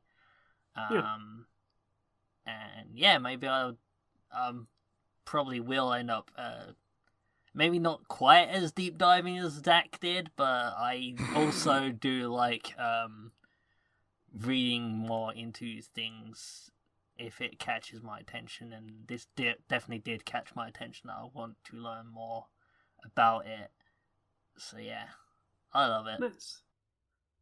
Awesome. Alrighty, Cami. Okay, so something that I've learned about myself in the past few years is that I have the most trouble expressing myself and my thoughts on things that are the closest to my heart, which is why we are never going to do a Honey and Clover review. Never going to be my host choice, just putting it out there. But basically, let's see, Penguindrum was my first Ikuhara anime, and I still, to this day, having seen his other work, say that it is my favorite Ikuhara anime.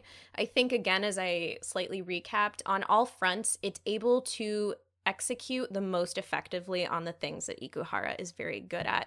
Obviously, like, the metaphors are there, they're clear, the messages behind them are powerful, the characters are ones that you really, really care about, and in some ways can inspire you, make you feel things. The production is just top-notch and also even just a bit unique compared to other anime counterparts. There's not really a show I can say is like Penguindrum. If I'm usually recommending someone something after Penguindrum, I say check out Ikuhara's other work. Go watch Revolutionary Girl Utena, go watch Yurikuma Arashi, or even go back and watch his work on Sailor Moon. But yeah, I love this show. I've loved it from a surface level to being able to rewatch and deep dive. And I know that I think my stance would stay the same no matter how many times I rewatched it, and be fulfilled by the things that I would discover. And, you know, I understand the fallbacks that it has, but something about it just really sticks with me. And it's a great show that I recommend everybody try out. I love it. Okay, I'm up to bat. This is terrifying. Right? So, Mawaru Penguindrum is one of my favorite animes, period. And I always get so emotional when I watch it, which is why I was absolutely terrified to watch it with Dominic, because I thought I was just going to cry the whole way through because I was watching it with somebody I love so much. Watching an anime you love with someone that you love a lot is just too much. And I think that gave me this, like, really satisfying feeling, especially going into it and rewatching it with them was part of this experience. And them coming out liking it when before they said, makes me so happy. And so that's one added bonus to it that I didn't have before that I do have now. But I also became friends with Cami because this show existed. I'm sure we would have found each other somehow, regardless. But we are Destiny sisters, and Destiny brought us together. I have a framed picture she got me for my birthday a few years ago that's literally just Himari and Ringo in a frame that says, "We are Destiny." And she literally wrote a little note to me that said, "I couldn't find a great picture of us, so I just used this one." Yeah. And that's cute. I, like, cried. It is so adorable. So I have a lot of personal impact going into my thought of the show, and whether that makes it an accurate review or not is up to you to decide. But even with those things set aside, I think that Penguindrum is just way too unique of an anime to be ignored. It does things that other people don't try to do in their work or are too scared to. I made the same point when I talked about A Silent Voice very recently. It's not easy to talk about disability. It's also not easy to talk about gas attacks that, you know, killed several people and but affected the psyche and really demoralized an entire group of people. Mm-hmm. But he did it. It's not easy to do these things, but he did, and I think it's valuable just on that alone. It helps that it's beautifully animated. It helps that the music is fucking amazing. It helps that Lily Hoshino's drawings are fucking amazing, but that entire package was brought on by a man's passion, and passion projects are always the best anime. Yeah. They just are. So, that being said, before I ramble for 30 minutes because I could, and that's not John's job, that is Zach's job. I'm gonna let him do that. If John wants to do that in spoiler section, he can tune in his inner Zach, and I'd be fine with that. But I'm gonna go ahead and hand off the mic by saying I really love this show, and I think that if you can, try not to be, disillusioned with its story just because of its heavy use of metaphor. Mm-hmm. There's a reason why things are there, and it's not to intimidate you, it's to try and inspire you. If it doesn't, that's fine, but just give it a chance. That's all I can really say. Zach's turn. Fuck. I love this show. It's so fucking good. Not many things make me act like a fucking crazy person and want to like read up on every possible thing connected to it. I mean, this I actually watched this show this past year. Like, it's hard to believe you would think otherwise because of how much I fucking read up and know about the show, but I remember a Zach from years ago saying, I will never watch this show. And you know what? Zach from years ago wouldn't watch this show, and I'm so glad I watched it now because I think, very similar to Dom, I think it takes a me now to enjoy this type of show. I watched Utena when I was out of high school, and I liked the show, but I didn't love the show. I rewatched Utena also this year before it, and that kind of kicked off me. We were like, you know what? I need to watch all the Ikuhara show and realize, oh, this guy's my favorite person on the fucking planet. And because he just, everything, his themes, the use of visual metaphors, his choice of artwork and design, just all strikes a chord with me in every regard. I love everything that he does and implements in the show. And I love how fucking messy this show is. It has like 10 billion ideas and it's trying to tell you all of them at once. And it's really hard to understand all of it sometimes. Mm-hmm. But I think on a front level, I think it's easy to enjoy the show. Craig watched the show and knew nothing about all this crazy stuff, and he loved it. Yep. So I think don't let the crazy stuff, the use of visual metaphors, and the crazy history behind the show intimidate you. Because I think it's a pretty solid show with great story, great themes in it. And I think it's just all the messy stuff which makes it so unique. And it clearly has history, and this definitely comes off as a show, because there was a 10-year gap between Utena and this show, and this definitely comes off as a man who probably locked himself away for 10 years and had a bunch of ideas, like, okay, I'm going to burst it all out into this show right now, all on this piece of paper.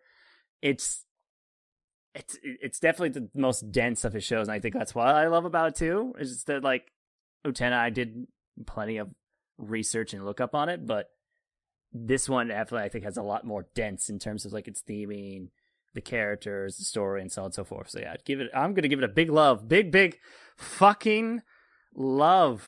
I've known Zach for well over a decade, and I have never seen or heard him express this much like love for anything in my entire life. I just want to throw that in there. Like, I remember when I went to the movies and Zach was texting me online, like just giant fucking paragraphs, and I came back from watching Mission Impossible Fallout, and I just see like a string of things, and I think Cass messaged me or said something along the lines of, I think Zach's really excited about the show. I hope he's not self-conscious. It's a really good show. I think Ikuhara all the shows are great. They're all great. I love them all. Even Yuri Kumarashi? I think Yuri Kumarashi has flaws too, but I think it's a great show. Yeah. Yes. It's a great show. I think they're all great shows. I love him. He's a great person. He can't do no wrong, as far as I'm concerned. So, your recommendation for us? Yes, the recommendation. Well, I think it's the easiest one to recommend, besides the aforementioned watch other Ikuhara shows, is Night of the Galactic Railroad. It's not mandatory viewing. View it as supplementary viewing, because it gives you more context. It was a big inspiration to Ikuhara for the story. In turn, the uses of like the colors, a lot of major themes come from the story. The train aspect definitely comes to the show. The ending of the show is very heavily inspired by Night of the Galactic Railroad too. It's just, I think, adds more other context of words like the scorpion flame. Gives a lot more context when you see Night of the Galactic Railroad, or at least know about it. So view it as kind of like additional viewing. It's not mandatory, but it gives a lot more things, gives things a lot more perspective. It's also on Crunchyroll too, for those that did not know that. I didn't know that until recently. Oh, nice. no. It's on, yeah, it's a 90-minute movie. It's a pretty quick read. It's very slow, 90-minute movie. It's very quiet. It's an older anime too. It's like from the 70s, but it's very good. Good stuff. Mm-hmm. Oh, I know what I'm watching next. I'm just gonna throw it out there also. Ikuhara has a new anime coming out next year. So expect some hype for that on the podcast, because it's gonna be on one of our lists, if not several of our lists, so it'll be talked about. So look forward to that in spring of next year, I believe. So Zach, contain yourself. Fucking sounds he's making, Jesus. He's like just over there thinking about it, orgasming to himself. You don't like... understand how many people I bugged with text messages during those previews drops, man. Like Calm 4 people in this yourself, room right nerd. now. I've been Please bombarded just by keep me. doing it. It is so fun to see you excited about anime. Who would have thought, right? Right? It's true. I mean, I'll still make fun of you for it, but... It's still pretty great. It's great. So we have a bunch of love it's across the board and a like it. So I would say that this show is definitely something you should take a look at, and definitely check out Night on the Galactic Railroad. I got that right, correct? Yes. Cool. So we're going to slip into a spoiler room so Zach can finally let loose the barrier that he's been holding up the entire fucking episode. I'm pretty sure I'm not the only Just one. break through the back. fucking wall. Oh yeah! I will punch through the wall like in the broiler room. Just bam!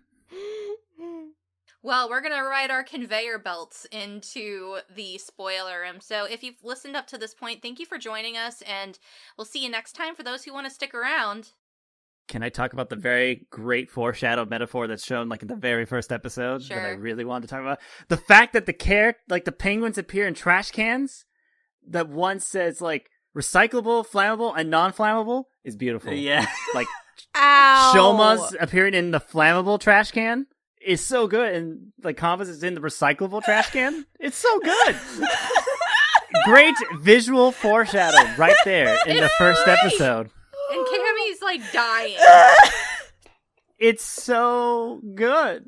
You're hurting her. Stop it. Oh my god. It's great visual foreshadowing right there, and no one would think otherwise of until you go back and you're like, oh shit.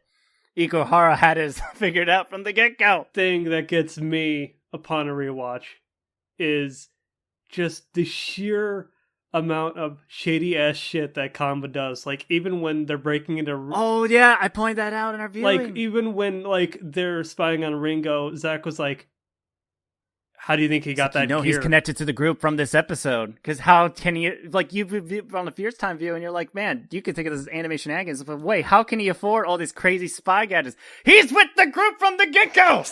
He was on the train getting money the entire fucking time. I'm like, holy shit, this is shady ass shit. Like the guys with literal trench coats and hats. I'm like, damn, this boy was in deep. Speaking of Kamba, because this is a great time for me to point this out. I had a conversation with a friend, and I've told a couple of people this story, but I had a conversation with a friend like years ago, and I was just like, Kamba is literally the craziest character by the end of this series. And she was like, well, he does stuff for messed up reasons, but he has a good outlook, and I mean, he's just doing the best he can for his family. And I was like, girl, he was talking to the bodies of his dead parents in a broken building.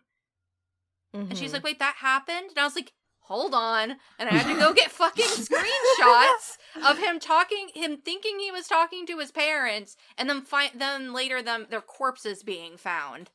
Yeah, I interpreted that, like, I think I told you this earlier today, but I was like, I interpreted that scene as he thinks it in his head. He's just literally like, I will get the money. I have to get the money. I have to get the money. And then in his head, his folks are like, oh, you're doing your best, son. Good on ya. And then a shady guy next to a glass of water is just like, hey, kid, here's some money for you. Keep doing our jobs for us. Right on down. Kamba's like mental deterioration is just the most fascinating thing. But it also shows as the perfect reason of like why one commits terrorist acts to begin with, because Sanetoshi has him in his web very early on, and plays with his fears, both in terms of economics, because he can't afford. He plays with the biggest thing to people. It's like, you can't afford this medical procedure to save your sister. Plays on his fears of like, he can't afford things, and the fears of losing his sister. And much like people who go commit these acts, he feels a world that doesn't care or about him, both in terms of like the government, the world, the economy, but also like fate looking down upon him. It's like, I don't give a crap about you. And he's like, well, I fuck this world and everything in it, and I'm going to push back. And the only way I know how is by committing these extreme acts. All for Himari. Oh, for Himari. He did kill people. I don't know how people forget 100%. that. He killed multiple people on screen. With the weirdest, like, Watch Dogs ass app, he literally played a bowling game. The bowling, yeah. And, like, fucking cars just exploded. I'm like, wow, this is... Oh, okay. The people who he is killing also become like more and more innocent also. Mm-hmm. And that's also very interesting to think about. People who are directly involved with him versus people who are just trying to track him down versus so on and so forth. Like, he starts to care less and less about anyone except for Himari. his ideals. And he convinces himself that his ideals are Himari, but I think it's a little bit more than that. An interesting thing, kind of like a nitpick, but I don't know if it's really spoilery. I guess it kind of is. It's just more like me and Zach are watching this, and we can kind of homegirl as Masako can get from point A to point B to point C. But how did Himari know where the fuck Hanba was in the terrorist organization? No idea. I also just viewed it as very strange because, like, how maybe it's because his current obsession, and maybe but with Himari by that point, and he's just kind of like bonkers, but like how he's willing to push other people away and even like basically disown Shoma as his way and his other family members to kind of like push him away from, because he's he's going to do these shitty things, and to protect him, he's like pushing him away and doing drastic measures. It's like, I don't love you. Really, he does. But he does these things to push him away, but he lets Himari come in scot-free, the dying sick girl. Let's go hang out with all these terrorist people that I wouldn't want anyone else to be around, but hey, you're fine. I don't know. Speaking of it's a little bit weird. Masako, she was the one that was talking about, alluding to with... For some reason, I thought you were talking about Ringo, to be honest. When she's introduced, it's like, oh, it's for my dying brother, and then, no, it's because I want Kanba back, and seem to completely forget about Mario.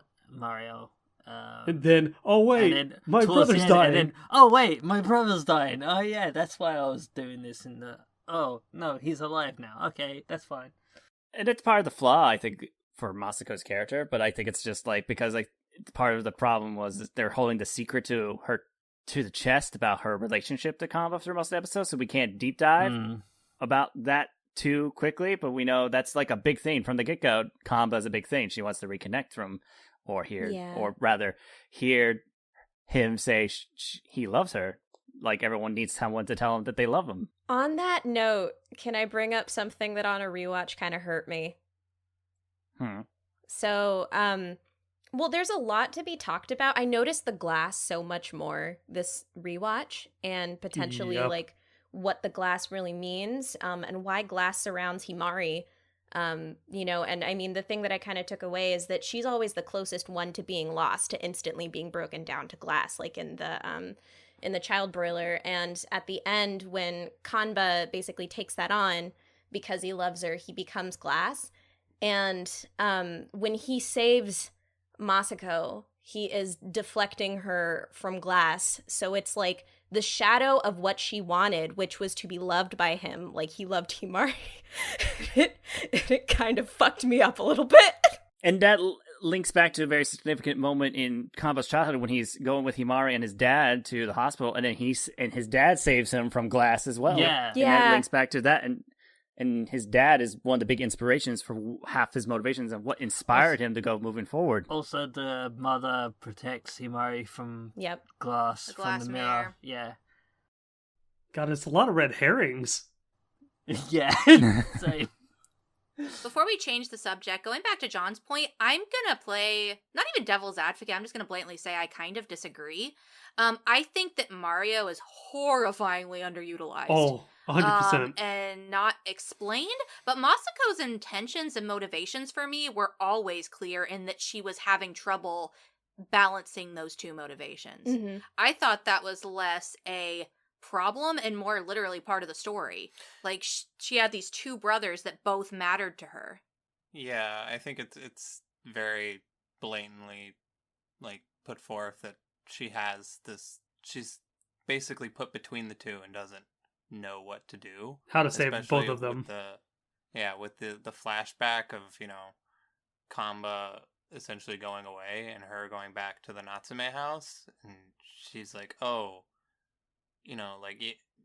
now I'm going back to the house with Mario, but Kamba's gone, that sort of thing. It's like, I think there's always that sort of that tug for her. She doesn't know exactly what to do. Mm-hmm.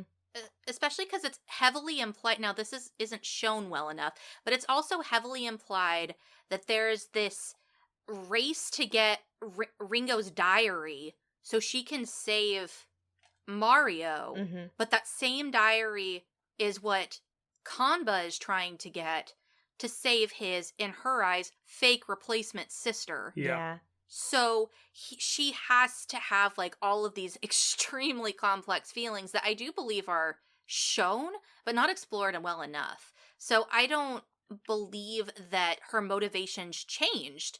I think her motivations were just extremely complex from the beginning.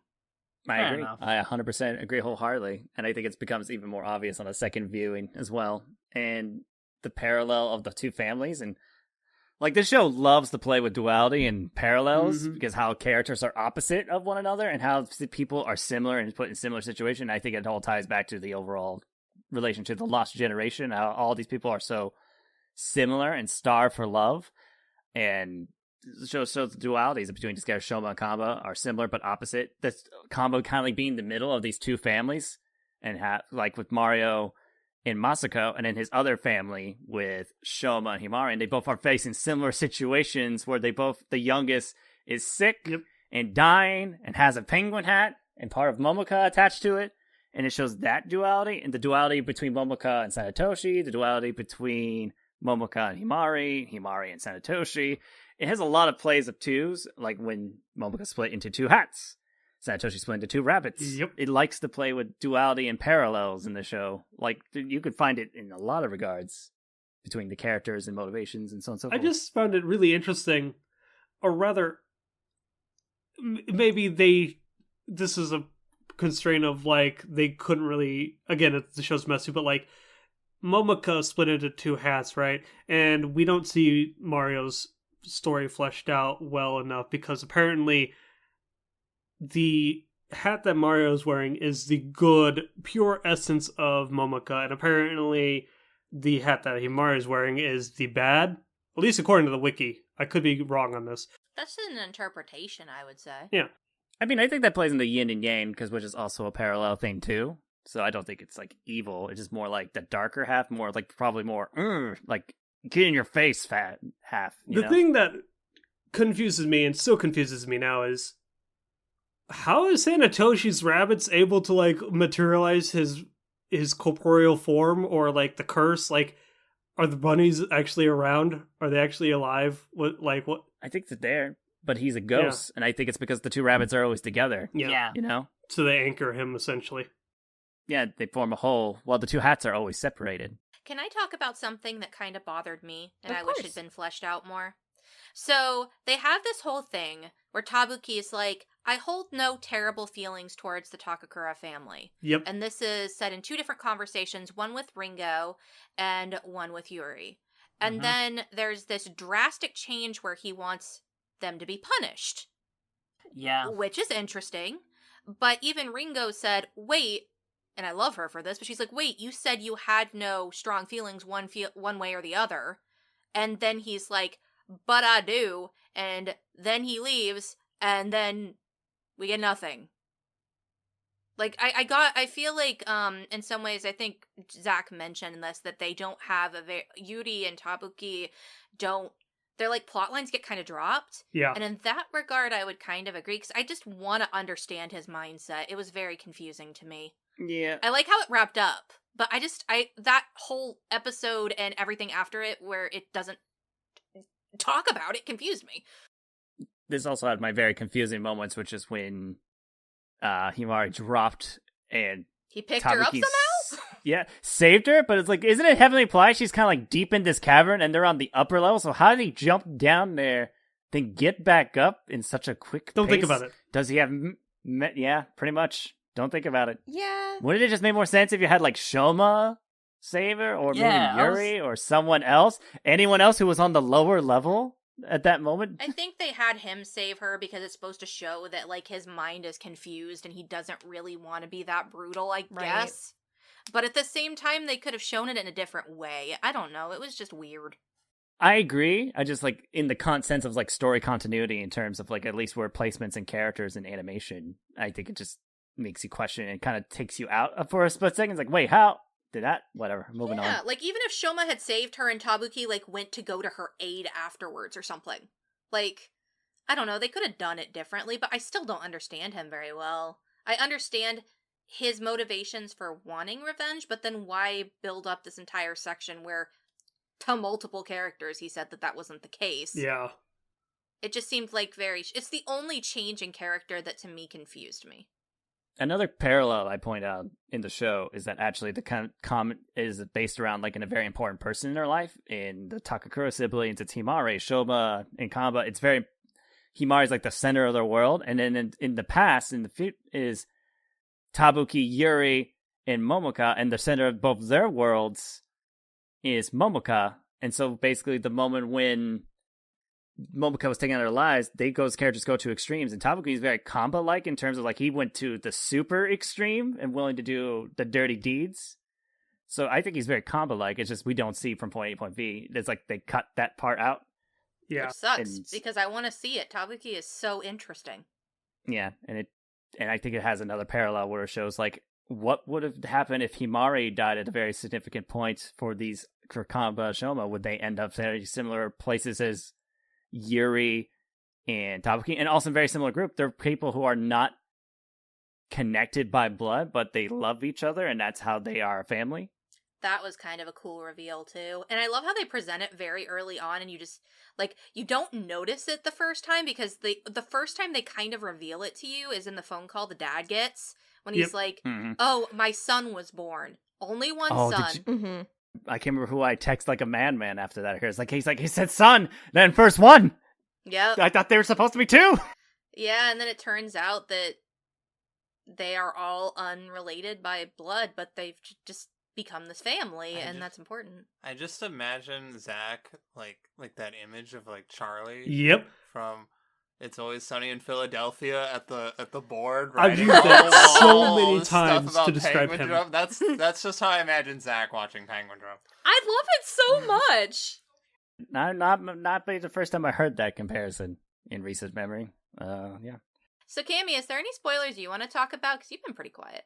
I mean, there was the glass, a brief thing that honestly, again, I think it's an interpretation. There's no fact at it, and people can like correct me. But sometimes I like to toy a little bit with the idea that when the brothers are in boxes, and considering the fact that they're born on the same day, sometimes I think about it as only one of them was going to be born to the world. And then in sharing it, that's how they both kind of got existence. I think that's kind of a fun little thing to play with. I like that. Interesting. Yeah. I have a different interpretation of that scene, actually. Yeah, go, let it out. Let's all talk about our interpretations of the box scene. Because it's... I mean, it's a metaphor. It's a metaphor! Yeah. Sanatoshi talked about the boxes. I explained my thought process to Craig what I view the box scene is. It's like, I view the box scene like, I think they're the correct ages, because they're not dying. Not dying in the typical sense of, like, one's going to be physically dead. Yeah. Mm-hmm. But I think they're dead emotionally, like become part of the child broiler type thing, because these two characters are stuck in this box. They're both starving. They're both starving for love in the end, because they both don't get love from their parents, because they're so focused on what they're doing and trying to change the world. But they're continuing to, because they also were not given love and notice, and they feel lost, confused, alone in the world, and they're trying to change the world through these things. But at the same time, they're continuing the circle of abuse onto their children, who are they're also not seeking the proper love that they need to go for in life. So when this apple appears in the scene, that's fate looking down on Kamba, saying like, you've been chosen to receive love from whatever great deity you want to put in there, whether it's we'll just use fate, right. But if you want to put God or whatever, that's basically looking down Pharaoh with him. But then when he shares the apple, he's sharing the thing that also what not only Kamba needs, but what Shoma needs, which is he's sharing love. They're giving love to each other, and then Shoma therefore also shares love when she's also going to the child broiler. And so they're spraying love, and that's how because that's what these people need. That's what they want. They need love, and they're both starving for love, and love appears in the form of apple, the fruit of fate, an apple. Yeah. Which represents nourishment, food, need, necessity. And I think the age is proper because that's around the time period they would have met during the Kiku group, would have met in the Kiku group after the terrorist acts and them living into those shitty apartments, torn up apartments. Oh, yeah. Oof, those apartments. And they also they mentioned how the characters instantly clicked when they met each other, supposedly. Was an offhand dialogue. But that's how I interpreted the scene. Yeah, I'm up to multiple interpretations. It's fun. It's a brilliant thing about the show and all of his works is just discussing, like, nauseum, what you think about it, what you think about it. What does he think about it? Well, what do they think about it? I love the boxes, though. What I find interesting, though, is that, like, outside of being terrorists, the Takakura parents, this sounds weird to say, but they seemed like good parents. That was something I always thought about, is like all the other parents, like the Takakuras did bad things, but in contrast to every other parent that we see, we don't ever see them actually doing anything bad to their own children. With every other group of parents in the show, it's not that way. I feel it falls in a similar line as I remember we were having a conversation, me and Cass, the other day, where sometimes it's not always what you physically don't do to a child, like physically, but emotionally leave on a child, because putting them through actions that they're doing outside, like they feel abandoned when they eventually leave. When they put into that building situation, I feel like that just feels like a weird of like you're pulled out of their home, especially with Kamba, where he's pulled out.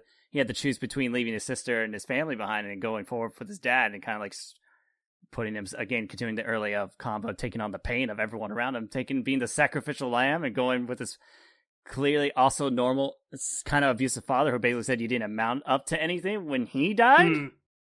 Yeah, I think the point I was trying to get to, though, is that every on-screen scene we have with the Takakura parents, they're either, oh, I'm so sorry I didn't get, the right ribbon. I'm going to take a mirror to the face for you. I'm going to run through a storm to get you to the hospital. I'm going to do all these things. And even in Kamba's delirium, he sees his parents talking about him in a positive light. Yeah. So to me, it's just like, how was Shoma starved for love? I think it's just more the context of the scene, being stuck in the apartments and so on and so forth. Maybe. I feel that's how I feel. I feel it's more context of being on the run at the time, but that's my interpretation. It just might have been like neglect for them focusing on their terrorist activities, perhaps. Because at the time, Maybe. because Shoma just wasn't involved with anything. He kind of went off and played on his own. That's how he ended up coming across Himari, because he was just like off and alone by himself and find his own ways of entertaining himself. And while his dad, even when he had conversations with his dad's like, oh yeah, we're going to talk about the child broiler. He's very upfront about the world and how dark and shitty it is. That was a big thing for me on rewatch, is realizing that Kenzan knew about the child broiler. And that almost to me kind of feeds into why when we see them parenting their kids, they are good parents, because they are aware of the systems that are going in and damaging the kids and every generation. The other parents fall susceptible to being in those systems and the rules that they have and the machinations. The parents, the Takakura parents, are like trying in the wrong way, but to fight against it. So it kind of makes sense that they're trying to be there for these kids outside of the way that the other parents act, because the other parents are just victim to falling into the systems. I just think that's why I would have liked to see more of how exactly, like, Shoma felt neglected, because I feel like it's shown very, very potently with everybody else, especially Himari. Yeah. I also felt a little bit gypped that the first time I watched the show, I missed the Kamba scene because it was after the credits.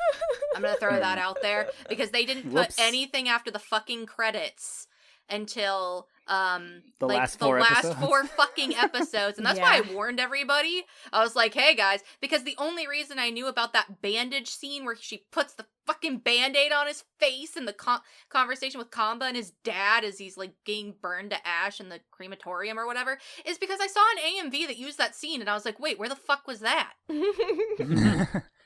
So that was frustrating for me, but that's a personal thing. But, like, everything about Kamba and Himari, I get. Mm-hmm. But for me, like, Shoma for me was just difficult in regards to the boxes. Yeah. Because I didn't feel, out of all of them, that he was really starving for love at all. He was later on, but I feel like at the time of his childhood, I'm not sure I think I feel that way. the way I read it, at least, is that Shoma, his parents were so concerned with trying to change the system and trying to save all children within the system that it took away from their love for him as their child. Mm. At least that's how that's why when, and I think that scene where he's talking to his dad is just so stern, and when describing the child broiler, that there's no love there. Yeah. Directed at Shoma. He's also the only Takakura who's blatantly shows animosity towards his family. Yeah. Because I think because he saw that stuff. I think because the other siblings kind of view the parents more as saviors because they brought them into the household after their bad shit has happened to them. So they're easier to give them, like, view them as more saviors to them because they were both in very shitty situations. They both are orphans and they got saved by him. And at that point, I think the Takakuras took a change in terms of their lifestyle choices and obviously she didn't find a better house living together as a family and started doing more of that stuff. Mm-hmm. But Shoma had to live through most of that before going into that. So I think that's where some of the animosity comes from. And also he feels obviously the most guilt and regret for the choices of his parents because I think he was just there and he saw all that. Yeah, I agree with that, but I think they showed that part well. I guess I would have wished they would have shown a bit more of that. Yeah. Maybe even, like, 1 or 2 scenes of him being upset that his parents were, like, ignoring him or whatever. Because, like, even when he was playing outside, he didn't seem upset. I don't know. Yeah. But yeah, I could see where you guys are coming from. I wish, like, 1 or 2 scenes of that was in the show. I think that also plays into his personality that he ignores the bad, too. Like, he just ignores bad things that are happening through, like I said, through the use of the bugs and him spraying off bad things and bad thoughts. Like, he blatantly tries to ignore bad stuff, too, at times, and tries to stay in this kind of, like, little bubble of, like, fake positivity and escapism. Like, when Rinko's showing these crazy signs, he does, like, try to swear off, but he's, like, also kind of ignoring the blatantly, like, this is kind of fucked up and scary. Maybe someone should do something, but at the same time, he goes along with it anyway for his own desires. Gotta get that book, man. Gotta get the diary. Almost to the point of absurdity. He saw a girl, like, literally try and rape a dude. Told her she was awful, got hit by a car, and then he's like, yeah, I'm fine with you. And he does that through most of the show. He kind of lives in his own little bubble and ignores things, and now a lot of the characters kind of, like, allow him to do that. Like, Kama definitely likes to play into the, like, you live in your own little world, Shoma, and I'll go do the dirty deeds. There was actually a couple of other things about the Takakura parents being parents towards them. I had 2 completely different thoughts about this. Like, one was, like, props to them taking on 2 extra kids and treating them as their own. But then I also had the thought of, wait, the two times that we saw the parents protecting the kids from glass that we mentioned already, that was Kana and Himari. We didn't actually see them do anything specifically to protect Sho. Which again, it's like, yeah, that would have been like more stuff again on screen that would have benefited. That's a good point, John. That's a very good point. I didn't think about that. Oh yeah, something I didn't even think about at all. That's an excellent point. It adds to that whole thing as well. Can I ask you guys a question? Yeah. What did you guys think of the Kamba kiss towards the beginning? I just think Ikuhara likes to show love in blatant ways. Like, I think he's very forward in, like, using kisses as, like, a form of, like, love. I don't think it's romantic. I think it's more metaphorical, if that makes sense. And also transference of, like, love, the way represent love, because that's when they're transferring a piece of the Penguindrum / the hearts that he has within him is transferred through the kiss, which that's the biggest thing that kind of, like, represents love is kiss. So that's what I kind of view it. And also it just shows how close those people are and how they love each other. But I don't think it's romantic, if that's what you're going for. What I'm going for is I think that it was purposely done to induce shock value, and it It kind of bothered me a little bit because I think that, like, a lot of people have said, oh, great, incest promoting, and then turned it off. Yeah. Oh, that's such a stinger. I mean, I'll agree. I had that thought when I first watched the show. Yeah, me too. And I can't blame people when they say that, because I'm like, at this point in time, we do think they're blood-related siblings. Yeah. And kissing is a romantic gesture. So it's just like, when I first watched the show, I was like, oh no. Not that, like, honestly, out of everybody here, I'm probably the least likely to turn something off because of little sisters and brothers kissing. Like, let's be honest. Enough. But, like, it did bother me because a lot of people stop watching the show because it's there. So there's a part of me that feels like it was put there for shock value. But I also view it as Ikuharaism, because Ikuhara likes to play with the idea of incest as well, and the dangers, both the dangers of it, but also kind of like as a way to just represent love, like towards siblings as well, because that's all over in Utena as well. I really wish it was a kiss on the forehead to kind of display like the white knight thing initially in his morals, and also again it's just like the one that was used in Utena. Like, I wish it was a kiss on the forehead. Yeah, something like, or a kiss on the cheek or something. There's just like the kiss on the mouth is always, and there's this really cool like conversation that Himari and Sanetoshi have later about kisses. Oh, that yeah. I really, really like, and especially like reflecting back on that scene where he's like, oh, well, would you want it like 100 kisses just so you turn into ice or whatever, like, and like, would it be worth it? Yeah. And I think that that's really cool and reflecting on that scene too, but it being so early on in the show is just frustrating. I get that. There's also the fact that before the fact that Kanba and Masuka are actually siblings is revealed, there's a conversation that Masuka has with Kanba, where she pretty much calls him out on his, tries to call him out on his feelings. So that's how it comes across towards Himari, and he's insisting, no, she's my sister. And she's like, no, she's not.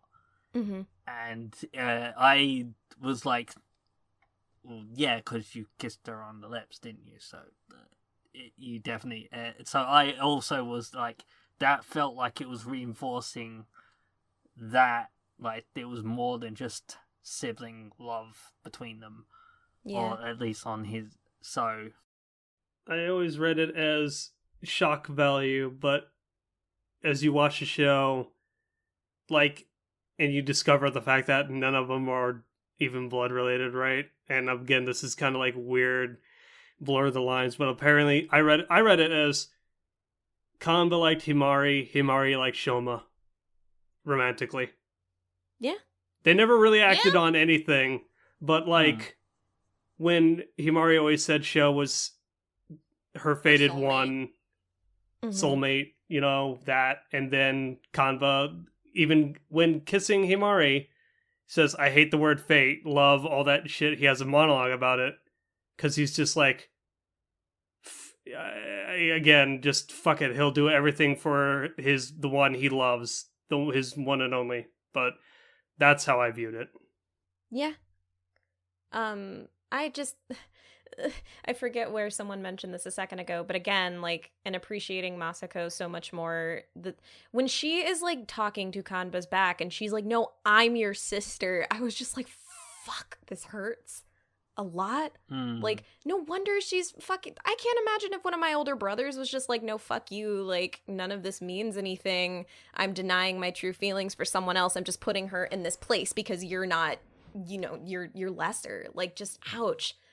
God. Yeah. So I think that is why I really always come to love her by the end, because I really think that last episode where she is featured and he protects her from the glass and then she basically takes the bullets for him, like, I just found that a really strong way to kind of flesh out the little bit that we got of her. But yeah.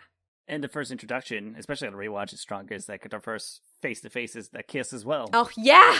Oh, yeah! That's confusing. Oh, yeah! No one can have my own Ichan but me. Because kissing represents the purest form of love, is kissing. And I think Ikuhara uses that as the representation that kissing is the purest form of love. and love being a big theme of the show. Mm-hmm. It's I think the two biggest moments between, especially with the two continue the parallels of like combo in between these two sisters kissing, is their first big interaction involving their first episode appearances where they're face to face with each other as well. I want to share this moment because after Masako showed up and there was this weird episode where she made him put on the weird sweater and put him through all of this like, at the hospital. Weird shit. Like we got through that episode and afterwards I was talking to Dominic and asked, oh, is there anything that's confusing you or making you feel like off? And one of the things that Dominic said was, what the hell is up with Kamba's ex-girlfriend? And I was like, you'll find out later. Keep in mind, even though this was my second time through the show, I didn't remember anything until it basically happened again. It was still great, though. So it was mostly a blind second go through because I'd forgotten almost everything. Yeah. Another use of great foreshadowing in the show, and I can't remember the exact detail where I read this, but apparently when they're in the hospital and they're walking, and both on the music box and when he's walking the hallway, a song is playing in the background, and I guess that's a song about like siblings. Oh right, I remember you saying that. Like something like in that regard. So that's again a use of like using the show background as foreshadow of what an event that's going to occur, already hinting from the get-go that they are blood related. Yeah, it like plays, then she shoots it and she's like, you remember now, don't you? And like upon a rewatch it, but like for a first timer it's like, the fuck is all this shit? Like the clues are very subtle, like so subtle to a point it's just like, oh, here's the sweater, here's a cake, and here's the music box. You remember, don't you? And Kama's like, who are you? Who are you? And it shows that what he did to Masako is what he did to Shoma at the end, which is he pushes the person away to protect them. He puts him in a dark place, sadly, by basically, so he's like, I don't want anything to do with you anymore. You're not in my life. And that's his quote-unquote way of protecting them, at least the extreme version of protecting the individual he cares about, which it sucks, but that's his way of like trying to like, look, I'm going to do shitty things and I'm going to protect you the only way I can, which is to basically just get you away from me in my life. Yeah. I have one more thing to talk about in spoilers. This is jumping ahead. Just one? I have another question too, but we probably should wrap up soon. Craig has something, I have something. Does anybody else have something so we can plan this out? Shoma and Ringo are my OTP. That's it. Okay, well, I can get right behind that. That's the only romantic thing I definitely get behind in the show. Yeah, that's it. Is there in the context too. Shoma and Ringo's pretty damn good. Shoma and Ringo's great, but I think that there's a part of me that also loves the bittersweet, like, feelings that Himari has for Shoma too. But I love Ringo and Shoma way more. I also would like to talk about the title of the show. Okay, so I will do my thing, Craig will do his thing, and then Zach will do his thing, and then we'll wrap up. How does that sound? Cool. Okay, here's my question really fast. What did you guys think of the library episode? And loved it. Because that... I loved it. Oh, God. I love... Like, you don't understand. Again, this was when I think the first episode I started... This was the first episode. I'm pretty sure I mass text a bunch of people how, like, oh my fucking God. This show was so great.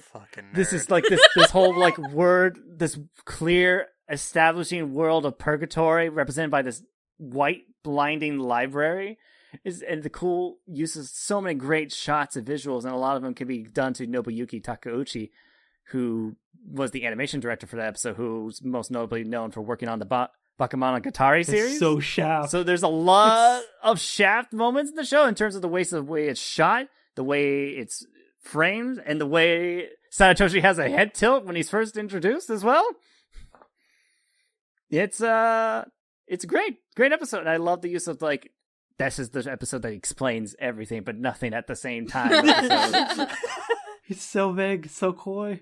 I'm just going to say, like, the way that you said that explains everything but nothing at all, because Dominic said they had two questions at the point I asked. One of them was, what the hell is up with Kamba's ex-girlfriend? And the second one was, what the fuck was with the library episode? And I was like, For the simplistic explanation, it's Himari's backstory. For everything else,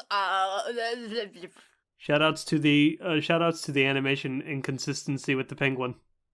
I view it as purgatory because he takes an elevator and that's like an elevator to either heaven, hell, wherever you want to go, and it ends up in this pure white room that's led by a red line, and it meets the Santoshi, who we learned obviously is just a ghost, and because he's just this dead person. So this guy is kind of hanging on this weird purgatory place, and it's surrounded all these books about Super Frog saves the world. Super Frog being about the story about how a frog saves Tokyo from the massive earthquake that killed thousands of people. So all we know, those books each probably maybe represent a life lost during those significant events as well. But that's a super deep reading, and me probably pulling too much out of little.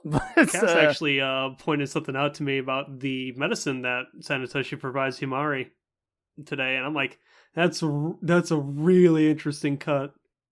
Okay, yeah, I'll say it really fast because I thought this and then I looked it up and other people thought it too. I thought it was really strange that this dude that was tied to a bunch of people dying suddenly had a way to keep people alive, and that was apples that were turned into vials. So I interpreted it as, what if those are the fates of the victims that he killed, and Himari is kind of like living off the blood of innocence, basically. Right. I can get behind that. But that seems fitting. Yeah, and I looked it up, and other people thought it too, and I was like, cool, I feel validated, and then I mentioned it to Craig. Nice. No, I mean, I could get behind that. Kind of a similar parallel to completely off topic, that as you were saying that, like, it's also bright red, which reminds me of the Philosopher's Stone in Fullmetal Alchemist, which was created by a large number of sacrifices. Wow. Good call. Ow! Nothing good ever comes from taking like a potion, because that thing's, well, it's also as a double maybe because it's drank like a liquid type form, or at least administered via shot, but it's also like you snap this cap and a nice comes out of it, almost like this weird sorcery type crap going on. Again, snake oil. I also like that it's in the shape of bullets, which might give your theory credence, because like guns being used as forms of terrorism is obviously could go back to the dawn of moment we invented the gun. I just thought it would be really cool and ironic that the most like innocent character in the show is living off the blood and lives and fates of innocent people. And why it never works out for the long run, because it's just fate was cut short for those people, so that's not going to give them much life after all. Craig, you said you had something you wanted to talk about.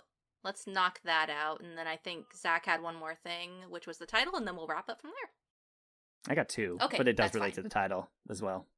So basically, yeah, Zach's linked me the chart about the apple, and then you linked it, and then I looked at it, and I always got thrown off by a certain point where Himari gives her portion of the apple back to Sho. You said that was symbolized by the scarf that Sho gave her.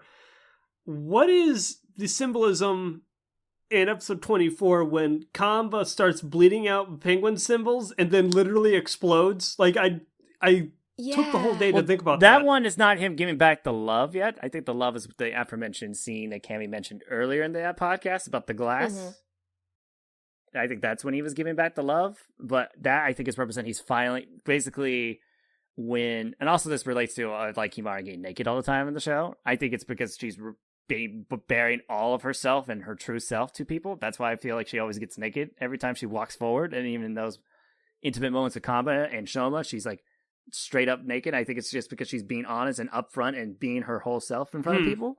And the purest form is no clothes, nothing to hold you back. But she basically is telling Kamba at that moment, it's okay to let things go. And he's finally letting all the pain that he's taken on at that moment. And it's literally tearing him apart. Yeah. From the inside out. It's such a powerful scene. And for her to stand there, and even when she's holding him, it's cutting her hands and stuff, too. It's such an impactful scene. Mm-hmm. She's just saying it's all right. Oh. It's acted very well in dub and in sub, by the way. But yeah, that was the only vague thing, because I remember Zach told me this, and then you, again, Cass, reconfirming it. It's just how they changed hands, and essentially at the end of the day, Himari had the fruit, and fucking Shoma and Kamba are go on and they talk about fate. And again, and then the Galactic Railroad, they reference everything comes full circle. They walk amongst the stars with the penguins, and the kids in the first episode talk about fate. And Kenji, I forget, I'm spacing on his last name. Miyazawa, yeah, Kenji Miyazawa, and they talk about one of the characters in the Galactic Railroad. So, what a show, man! So the title, Mawaru Penguindrum, I think, like most of the shows by Ikuhara, has several meanings behind it. Obviously, Mawaru means rolling, spinning, referring to fate, constantly going in circle, everyone being stuck and haunted by the past, and also represented visually through the circles, circling around characters, especially by the end of the show, around Kamba. Yep, 95 also constantly a circle, because 95 is haunting all the other characters. Penguindrum is interesting because it's Pengu. Usually when referring to Japanese, penguins are pronounced Penguin, but the kanji is also Chinese for the word for Pengu, can be read in Chinese as apple. And drum being representing the beating heart of a drum, which also referenced down to the Penguindrum is represented via the apple and also hearts, and also deep inside, which relates to what I think, I don't know, anyone else had like interpretation, but I feel like the last episode kind of beats you over the head with it, was that Penguindrum is love. Love. It is your heart. You are giving your heart and your love to others. Yeah, that was, I had basically made that sort of connection with the title too, because, you know, we never get a clear answer as to what the Penguindrum is for most of the show, and they're assuming it's the diary when it's actually the love that's been split between them this entire time, or the apple, which is the beating of their hearts, and they represent the penguin, so Penguindrum. That's basically what I'd came to at the end of the show. Mm-hmm. And that reminds me, in the apple that Kanba split with Sho, you can actually see like an outline of a heart in it, in the center of it. Yep. Ooh. Oh, yeah. Yep, so that's him sharing his love, and they share the love in different ways. They get the scarf and so on and so forth. Also, apple's a very important visual metaphor, as Cass said earlier in the episode. We got to remember Ringo's name is all the apple goes refers to Ringo, because Ringo means apple as well. So she also represents a fate that kind of came in and shook up all their lives, and in the end she kind of like changed the course of fate, even just by her interfering and entering their lives to begin with, because that's when things started to change finally, is when Ringo showed up. Yeah, she's a whole apple for the three of them when they've tried to split one for so long. Yep, I love it. I love it. And I love that her and Himari like stay together even when like things like when everything resolves, they still are together. It's so nice. I like that. But yeah, we might want to get some final thoughts in here and wrap up, because this has been running so long. Yeah. One more thing. I got one okay. thing. One more thing. Mostly about the ending of the show. Okay. And I love the two things that come from it. One is that Cray Point, as I saw Natoshi, does not go away. And I think and the way I interpret that scene is just that, like, well, he doesn't go away because the thoughts and ideas of anger, fear, and terrorism will always be in the hearts of everybody. So that's why he's never going to truly die. You're waiting for the next train. Yeah.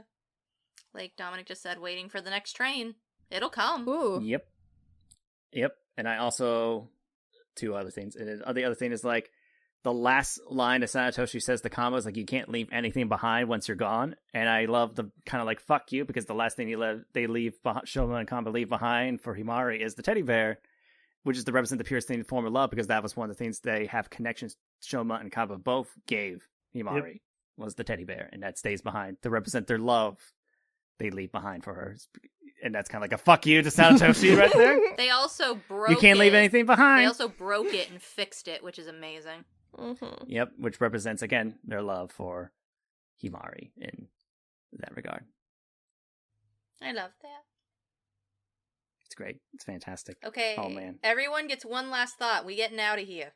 So what you said about like the walking away from Sonnet, I mean, that happens in all of Ikuhara's work. It's like this system still exists. The character's like, fuck you, I'm out, and then basically walks away and disappears from the presence of that, you know, not necessarily to transcend it, but to move forward anyway. I think there's a little bit more of a form of transcendence in like Yurikuma very much. But yeah, no, the walking away from the shadowy figure who is not defeated is something that's present in all of Ikuhara's work, which is cool. Yeah, and it's definitely shown as well. Yeah, with Penguindrum, with the two kids walking to arguably the afterlife, which I definitely want to stand by that feeling, because that's the most going towards Night of the Galactic Railroad. Them talking about Night of the Galactic Railroad.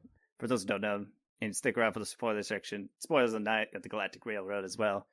We find out that Giovanni's assisting basically his friend Campaballa to the afterlife by riding this train to basically heaven. So the only sad thing about that is in Night of the Galactic Railroad, I think one of them gets off and lives their life. Oh yeah, that's why I feel in the role Ringo end up kind of like being Giovanni, who assists them to the ride, and then Campabella end up being both Shoma and Kamba. So they both move on to the afterlife by the end when they finally get off the train, but Ringo continues on with their normal life with Himari. That's an interesting interpretation. I kind of attributed that they were the two boys because of their hair color and stuff, but hey. Well, I think they're supposed to be, but yeah. I think it's... Some people have kind of turned it into Ikuhara's spin of trying to put a more positive end spin on Night in the Galactic Railroad, where the two boys get to leave together, rather than just the one. So it's like, yeah, kind of more of a hopeful note. I like that too. I still wish Shoma would have survived. Just for my OTP. That's all. I think that's the ending would not be as powerful. I know, but I still want it. Just for my just so I can have my OTP. There's no other real, like, literary or, like, good reason the ending is perfect. I'm just sad. People ask me why I cry over pictures of a high school girl and a 7-year-old in a soccer uniform. I'm like, just don't ask. You don't understand. Also, the Fruit of Fate is also in Night of the Galactic Railroad. When they share the Fruit of Fate at one point in Night of the Galactic Railroad, they all share apples, and they separate the two apples. And I'm on a group of, like, 4 people, and while a bunch of those people are also, like, I believe, Holocaust people who died during the Holocaust that they meet on the train. It was either them or the Titanic. I remember hearing about Titanic. And, yeah, it was either that. I mean, it's probably the Titanic. It was the I believe Titanic. You're correct. There we go. And then Scorpion Flame is a story told in Night of the Galactic Railroad, where the story is basically a scorpion wanted to give his life for something meaning. So basically they cast him a flame and turn into the sun. He dies perpetually, but also gives life by being the sun, essentially. Noble sacrifice. Bam. Yeah, it represents the noble sacrifice. That's why fucking Momoka and Ringo cast on fire. Wow. Speaking of noble sacrifices, we have sacrificed a lot of our time this evening. Mm-hmm. Nobly. There's so much I could say. There is, and you know what, Zach? My IM window is always open. We never even touched the broiler room. I know, and that sucks, because the child broiler is extremely important. Fuck, you're right. This I don't know how episode. we never got to the child broiler. I really have no idea how we There's did. just so much to unpack. I could literally you could do a podcast on each episode and probably get so much content on just one episode at a time. Because, like, the child broiler is essential to one of the main themes of the show, which is that they grind down children into nothing, into being invisible, and that's how a lot of people will feel. Mm-hmm. And that also the glass imagery appears there too. Yep, and it can lead to bad thoughts of becoming part of a system that needs to be... And we barely talked about Momoka too. Oh, We're fine. There's We're too good. much. We've got to put our foot down. But hey, if you guys have listened this far, and God bless you if you did, if you want a Penguindrum spoiler cast, write us in and say that you want it. Otherwise, we'll save it for our own. Also, give us topic points for direction, please, because it's so easy to just deep dive on a minute topic for 10 minutes. Yeah. Or 2 hours. Yes. But yeah, I had fun tonight. A whole lot of fun, and I thank all of you guys for being all 6 of us. That's a lot. And we somehow managed to make it organized chaos, so... yeah, write us in, tell us how you liked this episode. I had fun. Much like Penguindrum itself, this episode, the episode of this podcast was very good, very wholesome, but also kind of like disjointed and a little like messy at points, but damn if it does not have a thing to say. Opinions. Messages, metaphors. Well, the only message that I want you guys to all know is I love you. I love you too. Buckle up, baby, because you and me are destiny. Let's get out of here, guys. Ugh. My face is burning up. It must be the scorpion. No! Oh, Zach. Fuck off, Zach! Anyway. Good night. Nice to meet everyone. Bye. Good night. Cute, cute, Good cute, night. cute. See you. Bye-bye. Girl. Destiny! Quack, quack. Yay! Quack, quack, quack.